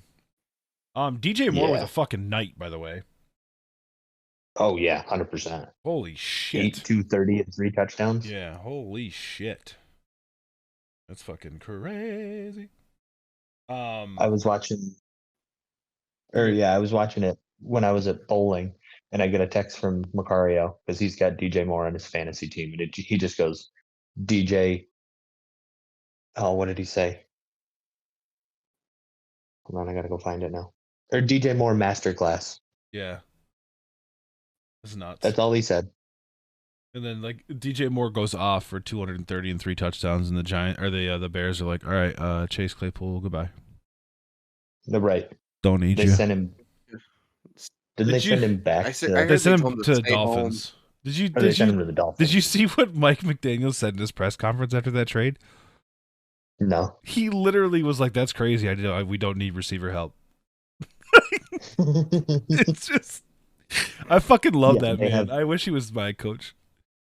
Dude shows up. Yeah, they have fucking Jalen Waddle, Tyreek Hill, and fucking Cedric Wilson. Yeah. It bothers me deeply that he literally looks like he won a Madden tournament, and the Dolphins were like, "Well, let's give it a shot." Yeah, he has the fucking low top Nikes and the fucking joggers and a hoodie. I love it. Every week. I love it. Did you see his response to? They were like, through the first 5 weeks, you have more passing yards than any team in NFL history, or more yards than any team in NFL history, and he's like, he's like, what do you think about that? Mission accomplished. He's like, we got together this preseason. Our goal was to have statistical whatever. And I was just sitting there and I'm like, I fucking love you. Yeah, he's an artist. He really is. He literally looks like he's the Jay Cutler of coaches. He just comes off like he does not give a shit. Oh, I was like, I like him. I didn't like Jay Cutler. But I see what you're saying now. Oh, Jay Cutler, I don't think gave a shit. I'm pretty sure Jay Cutler was lighting up ciggies on the fucking sidelines. Like he just did not give a fuck. Just ripping Stokes. Not real ones either. He fucking he was lighting up when him and his wife cigarettes. got a divorce. She was going for alimony or something like that, and he told her to get a job. Jay Cutler is. Speaking of that, the greatest sports moment when it comes to that kind of thing, I think in history, was that girl that tried to blackmail Jaromir Jagr, and then he posted the picture himself. Yep. What a fucking legend. I just love dudes that had that level. They're like, don't fuck with me, fucking losers. Yeah. Mm-hmm. So moving on, the Eagles defense is legit. They carried them against the Rams. Poor Matt Stafford. AJ Brown is waking up. The last three games in a row with 120 yards or more. Jalen Hurts, they're letting run again, so he's looking more comfortable back there. It seemed to me like they were just a little nervous about that shoulder still that he hurt in Chicago last year. Like maybe they were just trying to be like a tender start to the season. It was weird. Maybe they were just practicing when the new offense, like with like a true pocket passer thing. But it seemed like they let him loose this week. So I liked seeing that. Go Birds. The Jags took care of the Bills on the AstroTurf, the cement turf that the Bills literally fucking hated. Which was shocked me because you know how like the soccer players are all like, we don't ever play on turf. Yeah. So I presumed, I was like, oh, well then they're going to obviously play on grass. No. When the NFL comes to town in Tottenham Hotspur Stadium, they literally pull the grass off the field and put on a turf field. Mm-hmm. It was crazy. Did you guys see the tweet from Travis Etienne? No. It literally just said, "God damn it, I played against myself in fantasy this week." Oh, that's funny. 136 carries, or 26 carries, 136 yards, 2 touchdowns. Yeah, Calvin Ridley, 122 yards. Wake up, welcome back. That game was back and forth. It was fun to watch. It was for a little bit. Yeah. The because it was what 8-0, then 11-0, 11-7, 18-7. Yeah, it was like weird. The fourth quarter was crazy. Yeah, 100%. Like up to that, it was like meh, but the fourth quarter was wild. The Texans. Also, did you know that was the slime game? The Nickelodeon broadcast or whatever. The Nickelodeon broadcast. So they had the slime game. That's always a good time. I always love hearing Patrick on the sidelines. Well, they did it out of Andy's room last week. Yeah, I watched that because I'm like, I don't know if you remember, but they did the Big City Greens, the Rangers game last year, where it was like the same thing. They put the Rangers and Capitals game in. Yeah. Kids environment, a kids show, and so it was the exact same thing as that, and I thought it was really cool. I like the fact that they used claw cam Slink as the. Oh yeah, no, they used Slink's the down marker. Slink as the. Yeah. People were like loving the claw cam. They're like, make claw cam a real thing. Love it. I'm like, I was like, that was. I'm not gonna lie to you. That was a pretty sick thing to see. It was, and like when they had like long runs, like they'd like light on fire like NFL Blitz. Like that was kind of cool. Mm-hmm. Yep. If I had a kid, I definitely would have like watched the whole thing with them. 100%. 100%. Gives you that excuse. Could you? Like, I did joke with Chelsea. I was like, could you imagine like you go to school? I mean, granted, you're working for the mothership. You're working for ESPN. Like, it is the pinnacle of sports broadcasting work. But like you went to school, you worked really hard. You started at like a local shitty news thing, working underneath Mel Bustler, and then grind your way to the top. And then your first assignment is you're made into a cartoon. You know, and you have to work with Booger McFarlane. So not only are you a cartoon, but your co-host name is Booger. Yeah, I couldn't do that. Right. So like I felt for that guy, but he was very professional. Texans Falcons, fuck the Falcons, bro. Ruined my picks for the week. That was the only pick I had on you two. Desmond Ritter's literally not good at football, and like they fucking win. Whatever, dude. Moving on. 21-19 Falcons. You fucking go Birds, I guess. I don't fucking know. Go Dirty Birds. I don't know what they say. Whatever their fucking chant is. ATL. Rise up. Rise up. You know what they're honestly, and I'm being dead ass here. Their chant. Dirty Birds, the Ravens. Or was that just it's definitely the Falcons. Dance that was when Vic was there. They were the Dirty Birds. Oh yeah. And I mean this in all sincerity. Atlanta's like chant should just be Lil Jon going ATL. That's it. That's all it should be. That's all they need. The Lions are good. The Lions are very good, and I'm so excited for Detroit. I love their uniforms. I love their coach, and the city has fuck all for anything. So like, good for them. Yeah, because they've got the Tigers and the Red Wings.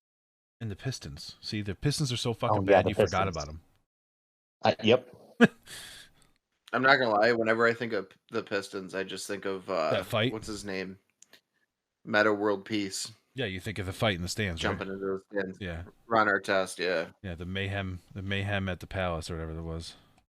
The Malice at the Palace. Malice at the Palace, yeah. We're fucking Jermaine O'Neal punched a dude, just a fucking casual fan, just punched him fucking square in the face. That shit was nuts. But yeah, like the Lions, honestly, like Ford Field's a nice field. It's a nice venue to play football in. It's nice that the Lions are good because it makes the Thanksgiving game relevant. It's fun to watch again. Yeah. Right. It's, I love the fucking Thanksgiving games. Yeah, me too. The Colts are the Colts, man. Zach Moss upsetting Jonathan Taylor's return. Yeah. This game, I don't know if you guys listen to Dan Patrick, but I do every single day. And I do not. They had this as like the most unwatchable game of the week. They're like it's nothing. They're like it's not even like they're like it's a good matchup. It's between 2-2 teams. The Titans are terrible on the road. The Colts are terrible at home. Like it's a immovable object versus a fucking unstoppable force. But they're like every single Titans Colts game ends like 19-17 and nothing happens. They're like just unwatchable football. I'm like, all right, that's fair. It's just funny. Yeah. Nico, you want to talk to us about this next one? Do you have anything to say, Nico? No. Or? No, I don't. I'm tired of fucking talking about it. Okay, that's fair. I mean, that's fair. That's fine. I'm not going to force you into anything. I'm tired of fucking talking about how bad my fucking team is. How much they get burnt. The only bright spot of that fucking game, I'm sorry, was the 102-yard pick six. Yeah. First half touchdown. That was their first turnover of the year. Oh. Look, they killed two birds? They're just getting milestones out. Yeah, I was going to say, first turnover of the year and first touchdown in the first half of the year? Dude, 2 for 1. Put it on a fucking coin. First of all, it'd be their first takeaway. Daniel Jones has perfected the turnover. Yeah, that's true. But I think the real highlight of that game, actually the real highlight of the last 3 weeks is Achane for the Dolphins. Yeah, Devon Achane. What the fuck? Yeah. Yeah. My guy. Rookie. He's got 460 yards on the year. He's got 5 touchdowns. Yeah. Like, come on. 11. I mean, the rushing and receiving leaders, they sound fake. The Devon Achane or Achane, whatever the fuck it is. Achane. Devon Achane, 11 carries, 151 yards, 1 touchdown. Tyreek Hill, 8 receptions, 181 yards, 1 touchdown. That feels made up. That feels made up. I feels like somebody was playing Madden. I watched Tyreek run a wheel route and shouldn't end up 30 yards behind the defense. I watched it in real time, but the final score of that should have been worse than 31-16. Yeah. Well, the pick six, I'm pretty Told sure me that they occurred. Put up 70 again, I'd be like, yeah. The pick six, I'm pretty sure occurred does it occur deep in the zone, Nico? In the end zone. No, it was in the end zone. Yeah, it was 102 yards, right? Yeah. 102 yards. Yeah, okay. It was 102 yards, Okay. Yeah, I think it was inside the 5-yard line. I'm not the fan of the shitty team here. Don't fucking take it out on me. I'll do whatever I fucking please. Okay. All right, dude. Fucking King Solomon over here. Who? Yo, I watched that game just to see how King bad Solomon? the offensive line was, and I was not disappointed. No, they're bad. I Nico, hold on.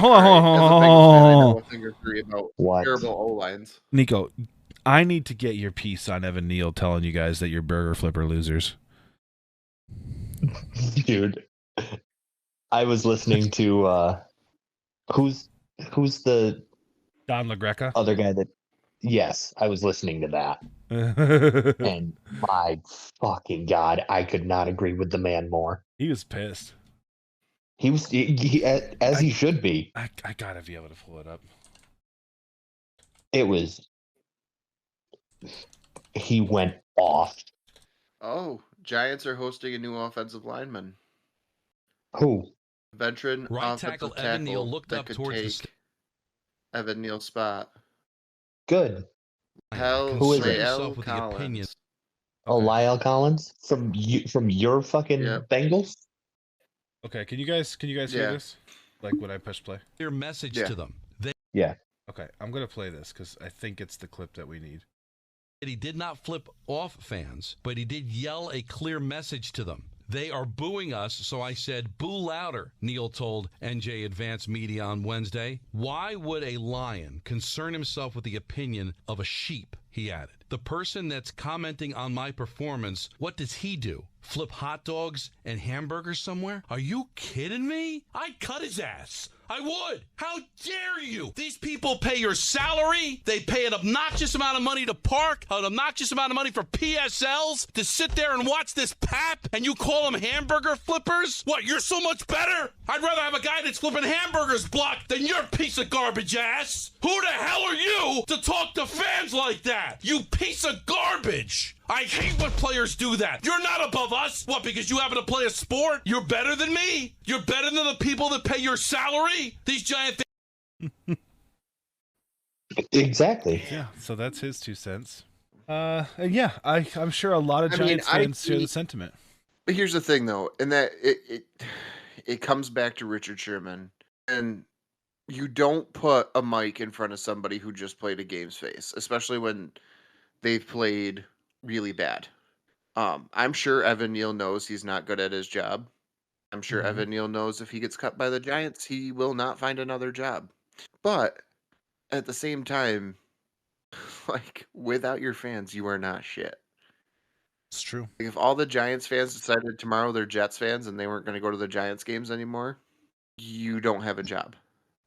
It is true. Right. Well, actually, no. If it's anything like baseball, you'll be getting a new stadium. But that's fuck you, Tampa. Yeah. But I mean, like, I understand where he's coming from, but like at the same time, like, bro, you're not good at your job. If fucking Michael Strahan said that, I'd be like, man's got a point. He's, top of his game. He's fucking Whatever. Michael Strahan. Yeah, fucking Michael Strahan. Tom Brady could look at Patriots fans, spit in their face, and they would still love the man more than anything. True. Mm-hmm.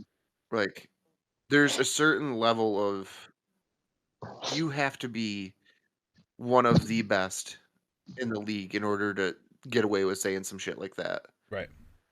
And Sure. how many years has this man been in the league? It's his first year, I think. Second. Second year. He was a high draft pick, right, Nico? Oh, Yeah, he was top 10. Yeah. He was 7th overall in the 2022 draft. Yeah, he was supposed to pick the blind side, and he's dog shit. No, he's not the blind side. Oh, he's not. Andrew Thomas is. Oh, okay. Either way, he was supposed to help No. with the O-line issues, and he's been a big disappointment. Yeah, This exactly. man went to IMG Andrew Thomas? Academy. Andrew Thomas is like the best thing that the Giants could have ever asked for. It's his third year in the league. He's easily one of the top offensive linemen. Nice. Well, I sad can't thing say is- he's one of the top. I'd say probably top 10, but he got paid like he should have for that reason. Right. And for fucking, I just can't deal with the fucking literal revolving door that we have at offensive line. This Evan Neal, right, went to IMG Academy and then played at Bama. The only reason he's saying shit like that is because he's been carried by good teams his whole life. Right. Fucking IMG Academy and then Bama. Like, you don't. He got carried. Right. Plain and simple at the end of the day. He's always had good team around him, and then he gets to a spot where he struggles, and Poo-poo ka-choo, Instead trash of- is on the shoe. instead of actually like owning it like a man, being like, hey, listen, I'm not doing a good That job at just my reminded job me right of now. I need to fucking get Crazy better. Gary or Crazy Calls Steve. his fucking fans. Burger flippers. Right. Moving on. Not a good look. The Patriots, bad.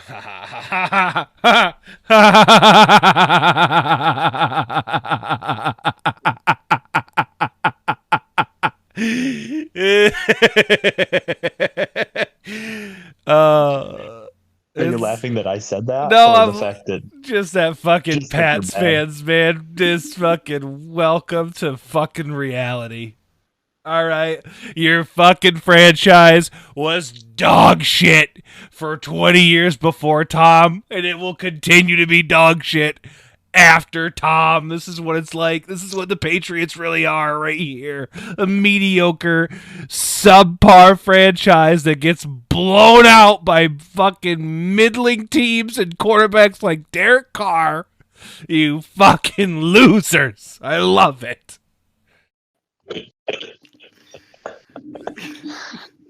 oh my god, fucking. I was. I don't was really think sitting we can next to a follow that one Patriots up. fan. I was sitting next to a Patriots fan this whole game, and we got 3 minutes into the first quarter, and he goes, "Put in Bailey Zappi. I'm sick of Mac Jones and his fucking noodle arm." It's a good quote. So actually, He's like, let me do a he quick just- fact he's like- check, and that is true. Yeah. Doodle Arm Did you Jones. see that? Did you see that fucking interception he threw? Granted, he did get hit while he threw, but not nearly hard enough for him to throw the ball sideways. His spiral was sideways. It's actually impressive. He threw an end over end punt with his arm. Good for him. I don't get it. Yeah, let me just. You don't get it because he's fucking bad. Because Bill Belichick's a shitty drafter. He always has been. You know. Yeah.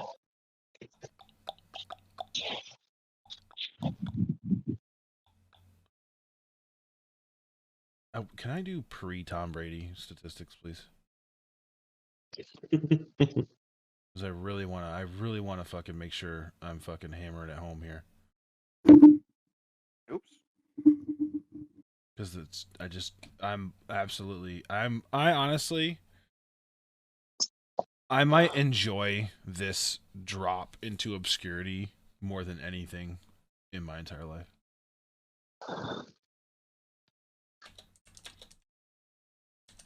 Because, like, people forget. Yeah, 10 things fans forget about the New England Patriots. Brady put it. Nobody even fucking knew the Patriots were before Thomas Brady. Thomas Edward Patrick Brady Jr. Third Esquire. I love this. What little success they did see, more often than not, seemed to be a fluke than the odds of a good season. That's what I'm saying. The team's been around since the 1960s, and they hadn't won a Super Bowl until Tom Brady walks into the fucking facility, and they win. They rattle off 6 of them, or 5. I don't fucking remember. Six. Yeah. 6 of them. Before that, they only won 2 AFC championships. That's it. 2. You had been relevant for 2 out of fucking 40 years, and you want to sit here and fucking pretend like you're God's gift to the fucking NFL?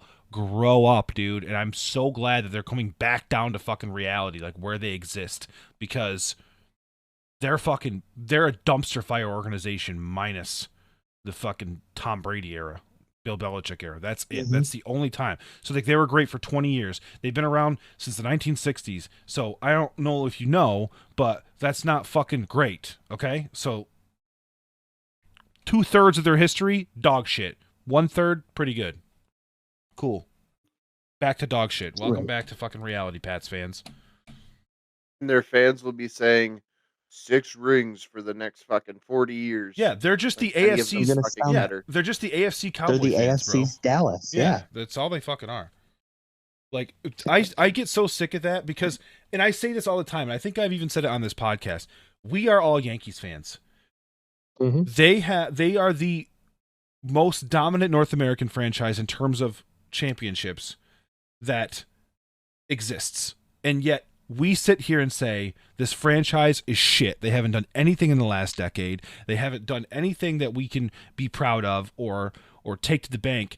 And I'm not going to ride 27 championships that happened before 2010. Why would I do that? It doesn't, like, yeah, sure. If you're going to talk shit to me about the 1990s, late 90s, I'm going to be like, shut the fuck up. You're stupid. But if you're going to talk to me about now, dude, the Yankees have done fuck all. So who am I to stand on a fucking pedestal and act like my franchise is better than yours? The fucking history is history. It's exactly what it is. You can't shove 4 rings, 5 rings, 6 rings in people's faces when it hasn't happened in fucking years. Now the Pats won in, like, I think 2018.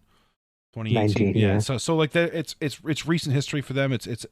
But as time goes on, it's going to be the same argument. Like focus on your franchise right now. It doesn't matter. Like you go. Even in that situation, ain't been shit since Tom left. Right. They've been fuck all since Tom left. And it's just like, enjoy your victories. You guys, you earned it. You had the greatest quarterback of all time. You went on probably the greatest run of all time. I mean, even the best of the best, like the Cowboys were good for like 7 years. They won their 4 in that like 7 to 10 year span. The Patriots were legitimately like they were going to either be in the AFC Championship game or go to the Super Bowl for 20 years. There was 20 years we just knew that was going to happen. The AFC went through the New England Patriots, and I acknowledge the dominance that they had. I acknowledge the franchise that they had, but it's over. So don't cling to that as a relevant debate for what's happening right now. Because if it's 2025 and the Patriots are fucking 2-15, and you talk about 2019, I'm gonna fucking lose my mind because I don't fucking care. Your franchise sucks ass currently, so let's focus on that. Right. Embrace the suck. What's that? Embrace the suck. As a fucking Bengals fan, embrace the suck. Right, and that's what I say too. Life. Embrace it. Right, embrace it. And I don't want to say enjoy because you can't enjoy sucking, but like it makes you realize like how, because the one thing I'll say is like recent Pats fans, I don't think they understood what it felt like to win a Super Bowl, if you know what I'm saying. Yeah. Because it was constantly always on the radar. Like I will win a Super Bowl, win an AFC championship. Right. To even go get to the AFC championship. Yeah, to even get there. Years, like to have the chance to root for your team. Like Nico, I mean you're old enough to remember. What's that? Like your true feelings when the Giants like knocked them off. I mean, you were like what? Oh, yeah. You were like 13, 14? I was 12. The first it was just one? before I turned 13. Yeah. And then the second 07 one? So the second one, you were what? 16. Okay. So yeah, so that's like, yeah. Those are good feelings. So you like, you yeah, know what like, it's like. 3 inches ago? What did you just say? That was 3 inches ago. No, that was no, I've been about this height since 16. There you go. But before high school, I wasn't 5 foot. Still aren't. Right. But that's kind of what I'm getting at. Is like you can remember like it was like a big shock. You're like, holy shit, we did it. You're on a high through the month of March. I lost my mind. Yeah, right. I lost my fucking mind. Yeah. And like I just feel like early on, sure. But I feel like from 2010 to 2019, like Pats fans kind of became a little bit ungrateful for what they were experiencing. Yeah. Yeah. They would lose a Super Bowl and it'd be like the sky's falling. And it's like, you know how many teams would give a left nut just to be in that Super Bowl? Right. See your players during media week. Yeah, there are 5 teams still that don't have a Super Bowl. Right. James, who are they? They're the Bills, the Bengals, the Browns, the Titans, and the Jags. Jags. That's what. Yeah. That was rude of me. I'm sorry. I don't know why in my head I really wanted to say the Chargers. Don't know why. When did they win a Super Bowl? Yeah, I think he missed. I think he got one wrong there.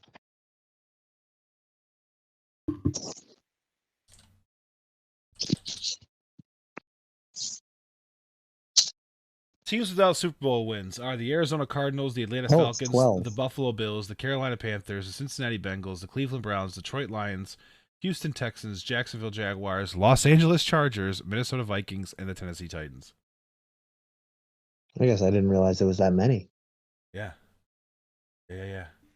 I mean, the Titans haven't really been around that long. The Vikings have. That's fucking sad. The Chargers, the Jags have only been around since 96. The Texans have only been around since 96. The Browns, that's the saddest story in fucking all of sports. The Lions are pretty close. The Bills are the worst. The Bills is egregious because they got fucking 4 years in a row. Yep. So like that's terrible. Fun story. When my dad bought his car, Yeah. we were like detailing the seats and everything, and in the back seat, we found a gold-plated keychain of the wide right Super Bowl. Oh my god. Yep. Question. Yeah. Of those teams, who do you think is going to be the first one out? I mean, The Lions. really? I was gonna say the Bills. I was going to say Bills or Bengals. One of those two. You would say the Bengals.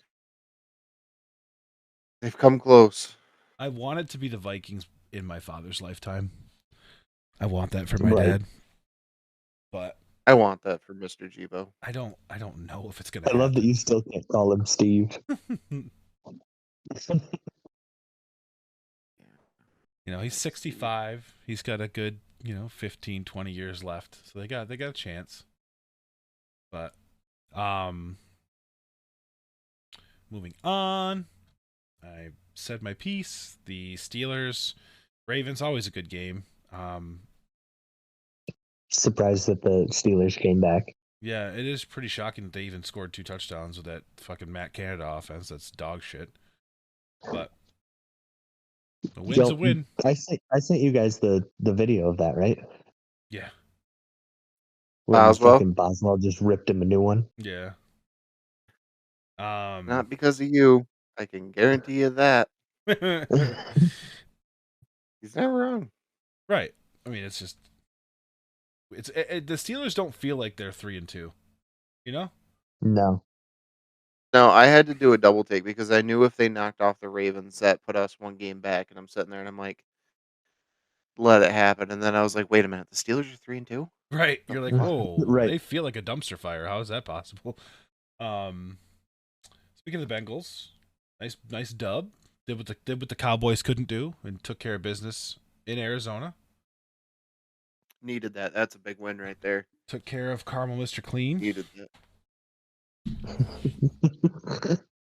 That still feels so wrong. I mean, it's fine. I've accepted it. That's wrong. I don't want to be right. Right. Joe actually was running around. 317 yards, 3 touchdowns, 1 pick. I mean, that's the Joe Burrow I've come to know. He had a nice deep ball to Jamar Chase. Did not miss. It was right where it needed to be. Mm-hmm. It was a beautiful game. Felt good to see him running around though. Had to feel Still good. some How pressure. The defense needs a little work. had to feel good. How was the strength of the erection? Nice and strong. Feeling good. The blood flow was optimal. Nice. That's all we can ask for. That's all we can ask for. Yeah. JETS Jets. I have found myself becoming a closet. I want to say a Jets fan, but a Jets sympathizer. I want them to do good so bad. Right. Like I have friends who just they're just in the thick of it. I didn't realize how many Jets fans friends I had until the Aaron Rodgers thing happened, and I was like, oh my god, there's a lot of you. Right. Like, wait a minute, you guys watch right. football? They've all just been so sad for so long they wanted to hide it. Yeah. No, Can we just real quick, credit where credit's due? Broncos jerseys were fucking fire. Did you see the What fuck? was Yeah, the on the throwbacks? field was a dumpster fire. Did you The see? throwbacks they're so good. Did you see the tweet from Barstool? No. They were like, "Yo, credit to the Denver Broncos for the tribute to OJ with the white Broncos helmet." I'm like, yo, you can't do that. I was crying. I was laughing. It was so good. The Kelly Greens come out this week, boys. Speaking of Jersey Watch. Nice. Oh no, sorry, next week. They play the Jets this week. I thought they played the Dolphins. Can you do me a favor Yeah. and go to Dan Lebitard's TikTok? Sure can. That's his leotard. Oh, it does. This one. What am I doing? The second one. This one? Yep. I don't know which team this is about. Denver but... has lost to their 5 weeks into the yeah. season. Denver has lost to their former number 1 head coach Josh McDaniels, number 2 defensive coordinator Jack Del Rio, number 3 head coach Vic Fangio, number 4 ball boy Mike McDaniel, number 5 former head coach Nathaniel Hackett. This after Walmart paid $4.5 billion for the team, has more than $200 million guaranteed in Russell Wilson and $100 million guaranteed in Sean Payton. 5 weeks into the season. Yep. Wow. Wow. Yeah. Wow. Yep, I saw that this morning. I thought that was great. Oh, speaking of which, so we got to the Bengals game and I forgot all about it. Jamar Chase had a hell of a game. 15 catches, 3 touchdowns. Do you know the only other 5 receivers to ever do that? And can you name any What's of them? that? 15 catches, 3 touchdowns.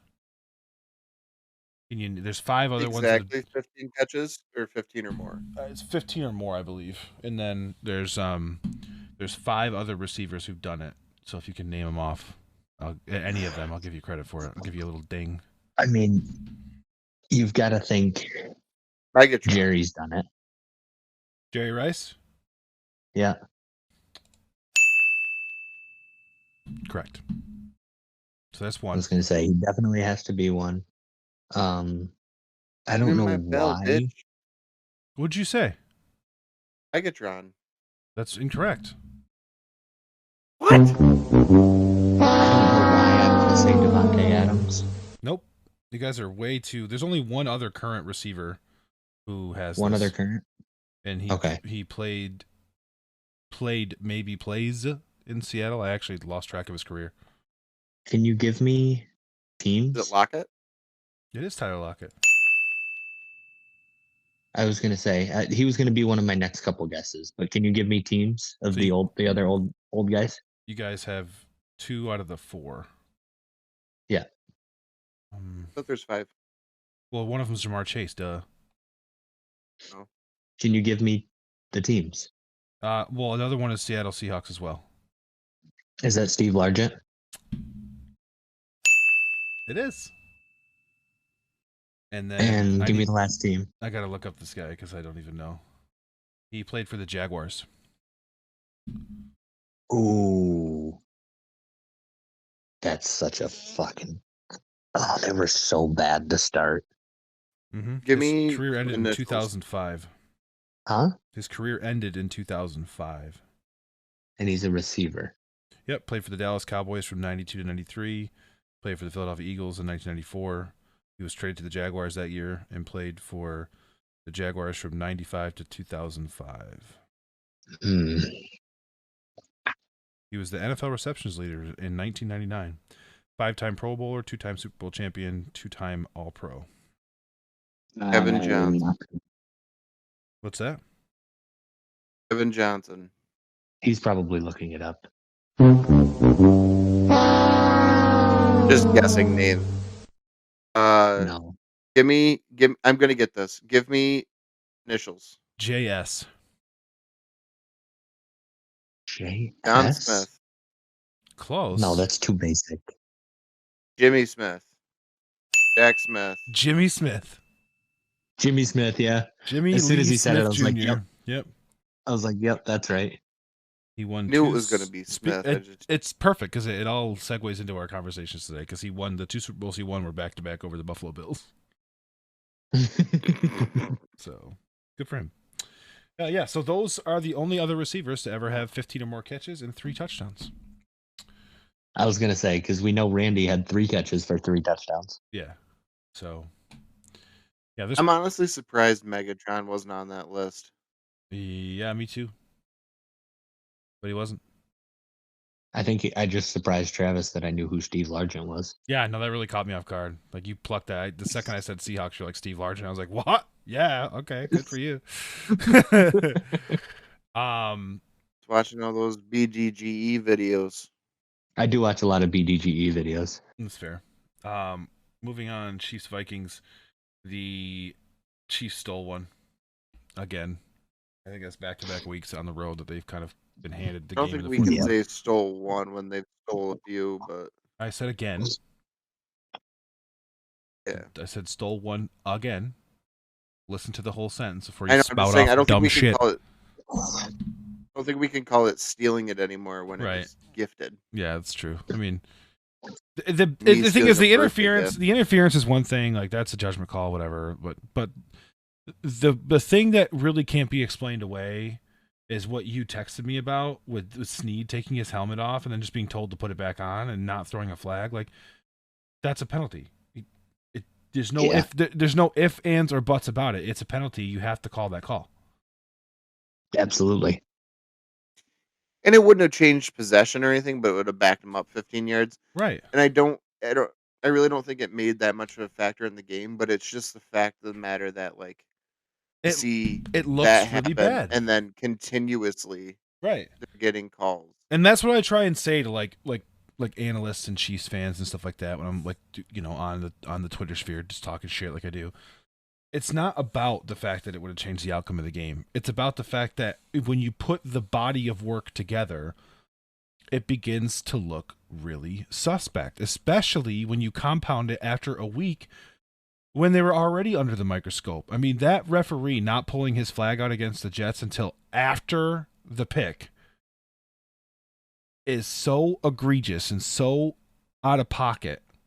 And then to move on the next week and make basically a just as glaring mistake and not calling a penalty that was blatant and everybody knows is against the rules. And you have, what's the fucking Vikings coach name? I can't think of his name. Zimmer. Yeah. Yeah, Mike Zimmer. Is it? Yeah, he used to be the Bengals defensive coordinator. Oh, that feels like an old man name. It's Mike Zimmer. Oh. I thought he was a young guy. Yeah, well, he is a young guy, but I didn't think that he was. But anyways, you have him running down the sideline, absolutely screaming about taking the helmet off. And like, I just would love to know what the, by the way, the head coach is Kevin O'Connell, which is what I thought. Oh, then you're years ago. We're a few years off. Yeah. Yeah, my bad on that.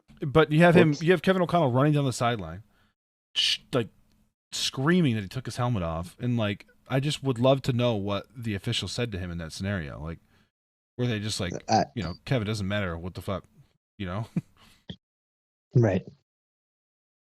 It's just bad. It's just bad officiating. It's just bad. The league looks bad, and this is why there's conspiracy theories. This is why they joke about the script, because there's just no consistency across the board when it comes to officiating. And like we come from, as baseball fans, a world where Angel Hernandez breathes. We know bad officiating exists, but like we just know that Angel Hernandez is just bad. So like just say our referees are bad. Just say that. Just say it.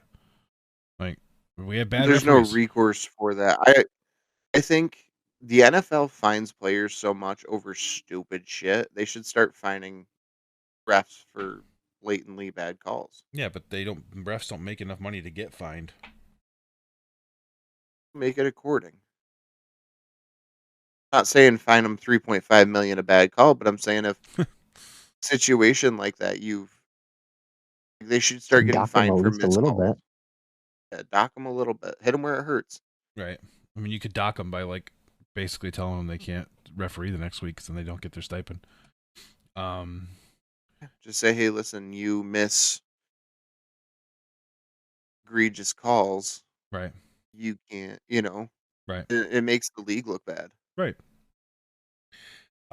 Moving on from that, another game where I just want to like burst into tears laughing, but I'm gonna save it. An absolute shellacking. And honestly, I think, ladies and gentlemen, we saw the real Cowboys. I think they've been fucking overrated all season. They've been overrated, yeah. At least all season. Like, people came in, they're like, oh, the big bad fucking Cowboys going to compete in the NFC. Like, they lose to the fucking Cardinals. They lose to the fucking 49ers. And then they beat the Giants, Jets, and Patriots. Like, they've done nothing. And it's not completely unreasonable to say the Chargers couldn't come into fucking, or they couldn't go to LA and lose to the Chargers. That's a potent offense that Justin Herbert's running out there. Like, they could easily put up enough points. Yeah. They're not going to hold the Cowboys. I mean, Dak Prescott's bad, but they're not that bad. But they could win that game. There's no reason to think that the Cowboys can't end next week 3-3, and that's who the Cowboys are. They're a fucking mediocre team. Like, Micah Parsons is elite. Tony Pollard, really, really good. CeeDee Lamb, elite. But put all the pieces together, and they're fucking a mid-tier team. They just can't fucking get it together. And they're just losing Trayvon Diggs is huge because they don't have a shutdown secondary player. I mean, at least that I know of off the top of my head. I can't think of anybody. Problem with Diggs though, Diggs got burnt quite a bit though. Well, that's because Even he was risky. Because he'd try and jump routes and shit. Jumping a lot of balls, yeah. But as far as defensive backs, no, there were a lot of plays where he just got straight up beat. Like, I would say the only other marquee name in the back or in the secondary is Stephon Gilmore. Yep. Like, and oh no, never Even mind. The Patriots just retraded for J.C. Jackson. Right. That's it. So you have like your marquee defenseman now. Your marquee defensive names are Micah Parsons and Stephon Gilmore and DeMarcus Lawrence. Like, that's what you have. Leighton Vander Esch is classic, but I think he went out on concussion protocol again. Go figure. I mean, and Dak's not a great Dallas quarterback. Defense hasn't been the same since Sean Lee retired. Right, and Dak's not a great quarterback, and like Cowboys fans need to come to grips with that. He's just not it. He doesn't have it. He's not going to. I mean, I'm not going to say that he's going to lose you games more often than he wins them, but he's just not. You got to have somebody else because he's not going to single-handedly carry them to victories, especially against good opponents. I mean, he looked fucking awful. He looked fucking awful against a really, really good Niners defense. And then you got this prolific, supposedly Cowboys defense, and you got Brock Purdy picking them apart like they're a fucking JV squad. 4 touchdowns. Sam Darnold's a fucking Niner. Yeah. 4 touchdowns, 10.5 yards per completion. Like, Christian McCaffrey didn't even have himself a day. And they still got beat by fucking 32 points. Well, what was the defense like? I mean, look at this from Brock Purdy. 252 yards, 4 touchdowns, right? But look at the distribution. You got Brandon Ayuk, 4 receptions, 58 yards. George Kittle, 3 receptions, 67 yards. Deebo Samuel, 3 receptions, 55 yards. I mean, he's going all over the fucking place. He's just thinking and dunking and passing and true West Coast offense. It looks really good. And then on the other side of the spectrum, you have Dak Prescott, 14 for 24, 153 yards, quarterback rating of 46.2. Middling, just like he always has been. And that's who he is. That's who the Cowboys have. They have a quarterback that is basically Kirk Cousins, but black. He's not going to win you a game. He's barely ever going to lose you a game. But he doesn't have that it factor. Right. And then, lastly, you have whatever the fuck happened on Monday night. That was boring. That was a boring game. Yeah, it was a very boring game. And then I want you guys to hear something, and I want to see if you can tell me your thoughts. Nico, I don't know if you can hear when I play these. I can. Okay. You just turn it up. All right. Enough, yes, yeah, more than I would like, but I mean that's what every team does. So it doesn't make an excuse. We still got to find a way to get me the ball. I mean, like I said many times, if we're going off of just getting the ball in single covers, I'll have 22 catches on the year. So we got to find a way either way. That's Davante Adams, courtesy of NFL on CBS TikTok, and he was only targeted 4 times. Yeah, That's a problem. that is a problem. Could you imagine a world where the Vikings only I targeted? walked away with the win, but Could you imagine a world where like the Vikings only targeted Justin Jefferson 4 times?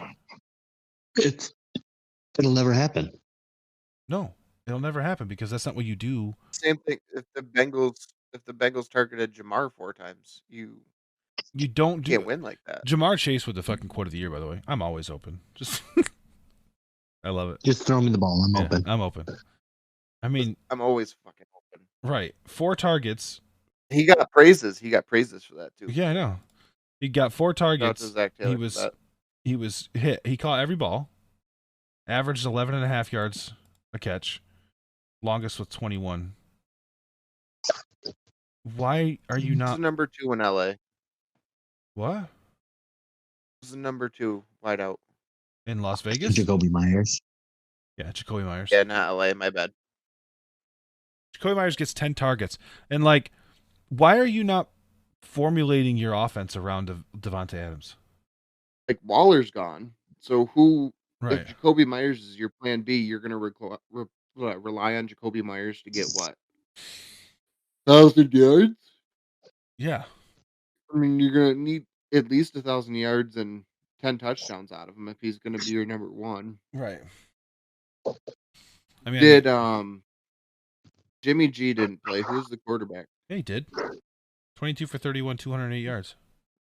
I thought he's in concussion protocol. No. No. He's back.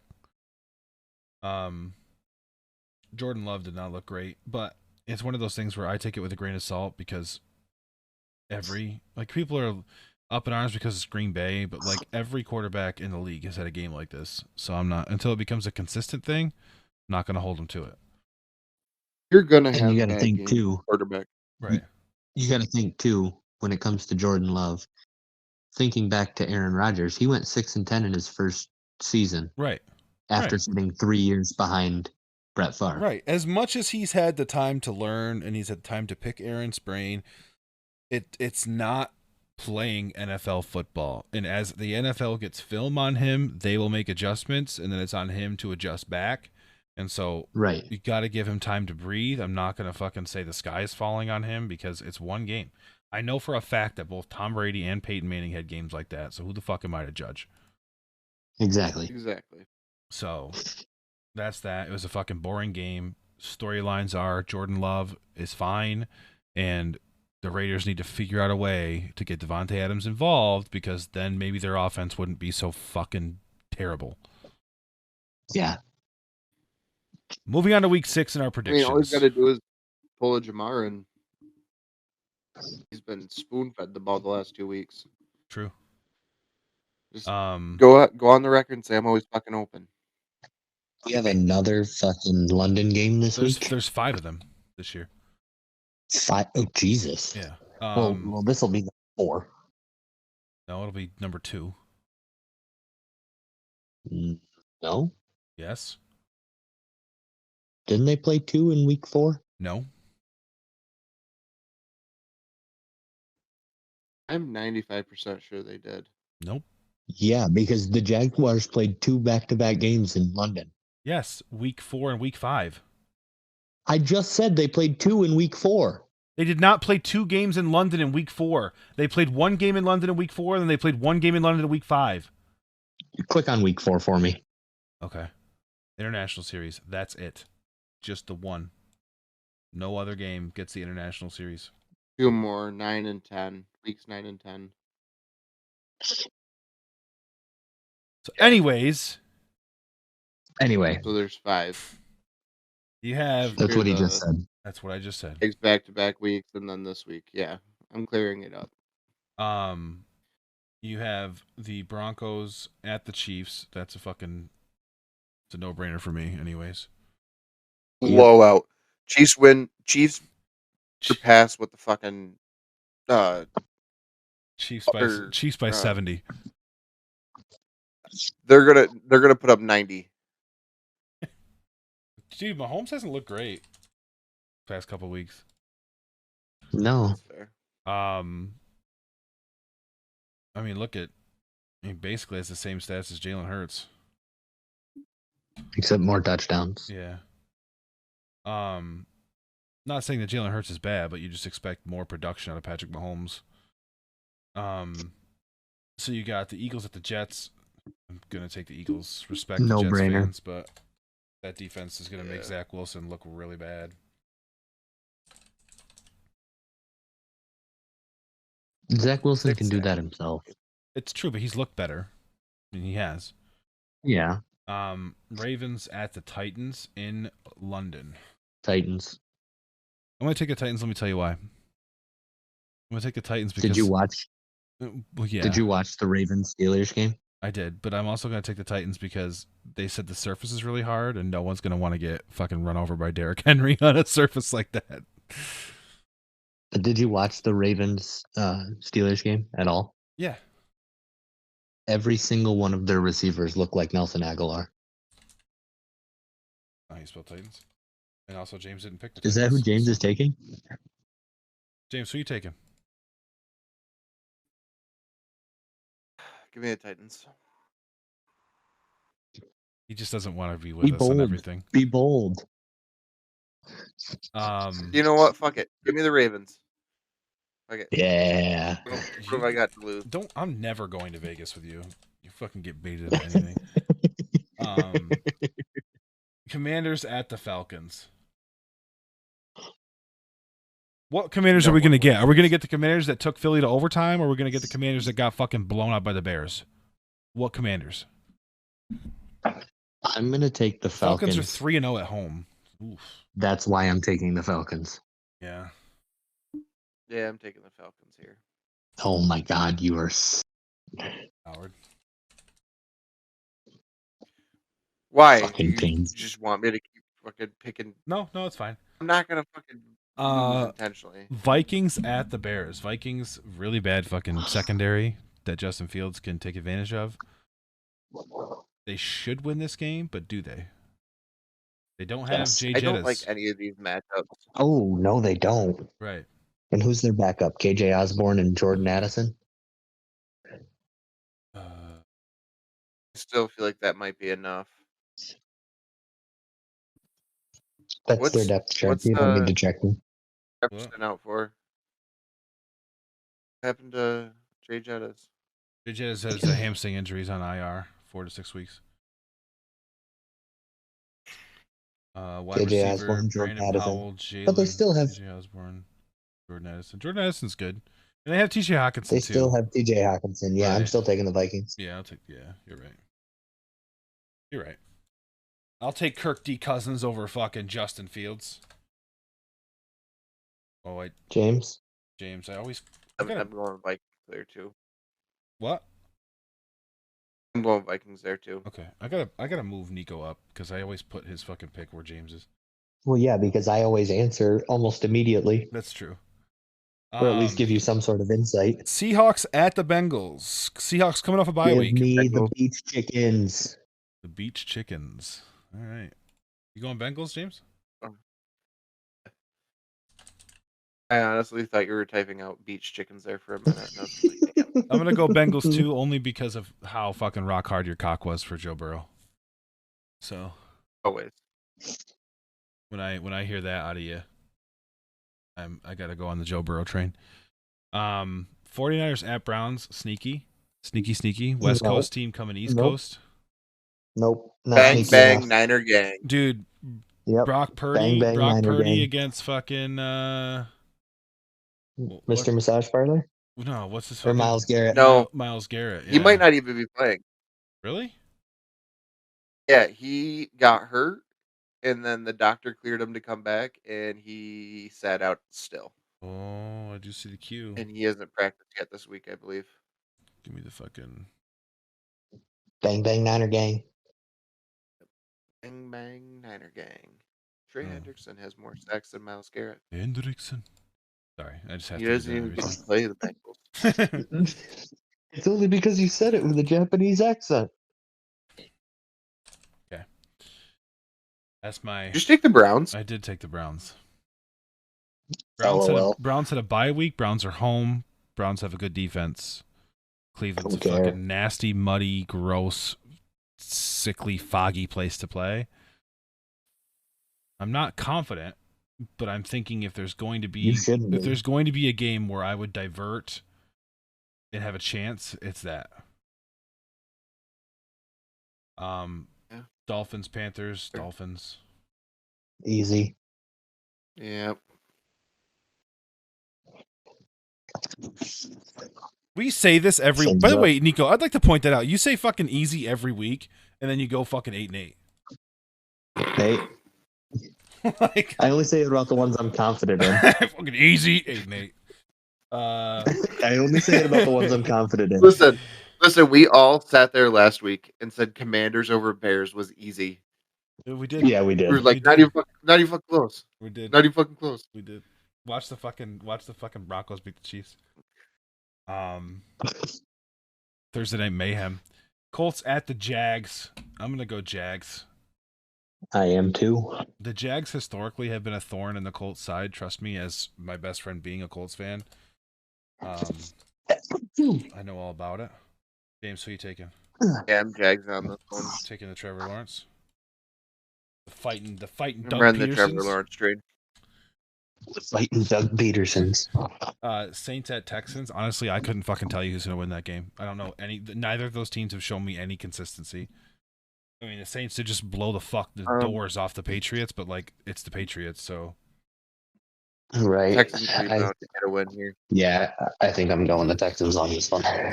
New Orleans getting 1.5 is basically a pick'em game. Right. Holy shit. Chicago has brought it back to 3-2. Did Bedard score? No. But he's got like 20 minutes of ice time. It's not bad.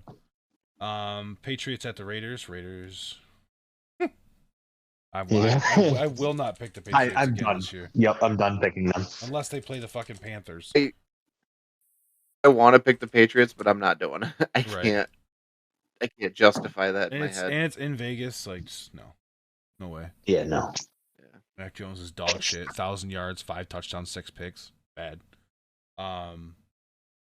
The Cardinals at the Rams. That's a division game, so it gets kind of sneaky. The Cardinals will probably show up, but I'm gonna.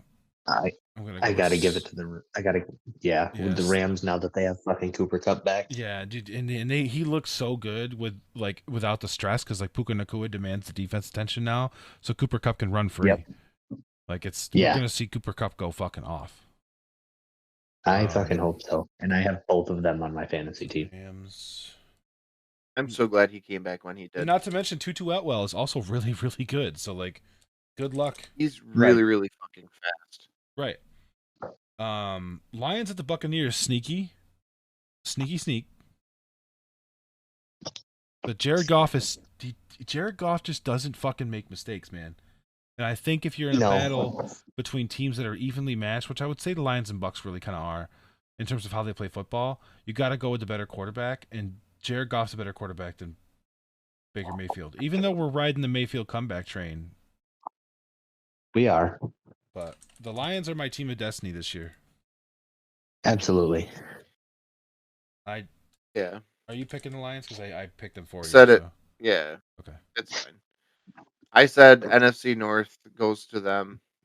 I think. I said it in fucking August. This is their year. Like week 1 when we did the fucking picks. Yeah, you episode did. 1 week. Yeah, we literally talked about it. We said episode 1.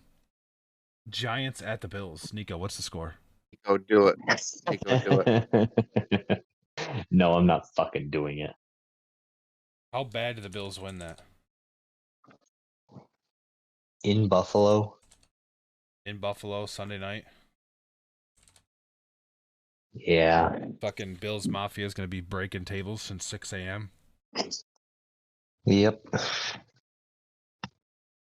I don't want I'm gonna to say even think 40 about to how bad 10. it's going to be. Honestly, you're probably right. Stephon Diggs has 180 yards, 3 touchdowns. That's my prediction. Yeah, that checks out. And then this is my other pick. I'm sticking with the fucking Bolts, baby. I'm riding the Bolt fucking up. bolt up, motherfuckers. Bolt up. Justin Herbert, take me to the promised land. Look at this motherfucker. Underrated. 1,100 yards, 7 touchdowns, 1 pick. No one talks about that shit. They all talk about how Dak only had 1 pick going into fucking week 5. This motherfucker's going into week 6 with 1 pick. Nobody's saying shit about it. Go fucking, dude. Ride it out. Dude, Herbie, take me to the fucking championship realm. Take me to the fucking crowns. Yes, please. Bolts, baby. Taking the boys. You're taking the Cowboys. Yeah. All right. Whatever. I mean, it's fine. It's an even matchup. Dallas. No. Yeah, Bolts, Nico. You. Sorry, boys. It's an even matchup. I mean, Feel like- they literally Vegas is saying it's a pick'em game because Chargers get 3 for being home, and they got Dallas by 2 or with 2. So they're saying Dallas is basically 5-point favorites in that matchup. I mean, I need to stack up wins over Nico, but I feel like You're Staley's still just down gonna to get in me. his own fucking way. Need to catch up to you. Not going to happen this week. And what would we take different? I took Cowboys and One of the early games. yeah. I can't remember. okay, well, that. Oh, you took the Ravens. Yeah, you did take the Ravens. Yeah. So that's the predictions. We'll roll on to what do we learn? What do we have a hot take? Either or. What do we got? James, you go first. I learned that you have so much hate in your heart for Tampa, you need more than one rant. You learned that? I didn't realize how deep the hate ran. I thought it was just a little, it's little deep. flesh wound, but It's pure. this is a stab wound at this point in time. Yeah. It's like a 50 cal through the chest. Like you got We're to not get talking it out. about vaporizing people. I'm looking forward to you going after Tampa Bay in the future. Every new season is a new opportunity. That's right. Too bad they don't have a basketball team. Every sport, same shitty town. Same shitty fucking town. Can't wait for the postseason when 23% of their fans show up. Anyways, Nico. I'm going to go with a hot take because I'm watching the game right now. Connor Bedard finishes the season with less than 60 points. Really? Hot take. Wow. That is a very fucking hot take. Yep. I mean, he's got 1 point tonight, so good on him. But so I am also gonna go hot take in honor of NHL kickoff. I'm going to do the Big 5 individual awards and predict those. Okay. Okay. Hart Memorial, aka the NHL MVP. I'm gonna move it off the Connor McDavid wagon and move it onto the Leon Draisaitl wagon. I think that Leon has proven himself worthy of that. At the end of the day, I agree. It's gonna go through Edmonton, but I think it's always hard to win back to back. Granted, I think Connor did it, but it's hard to ignore what Leon's doing up there.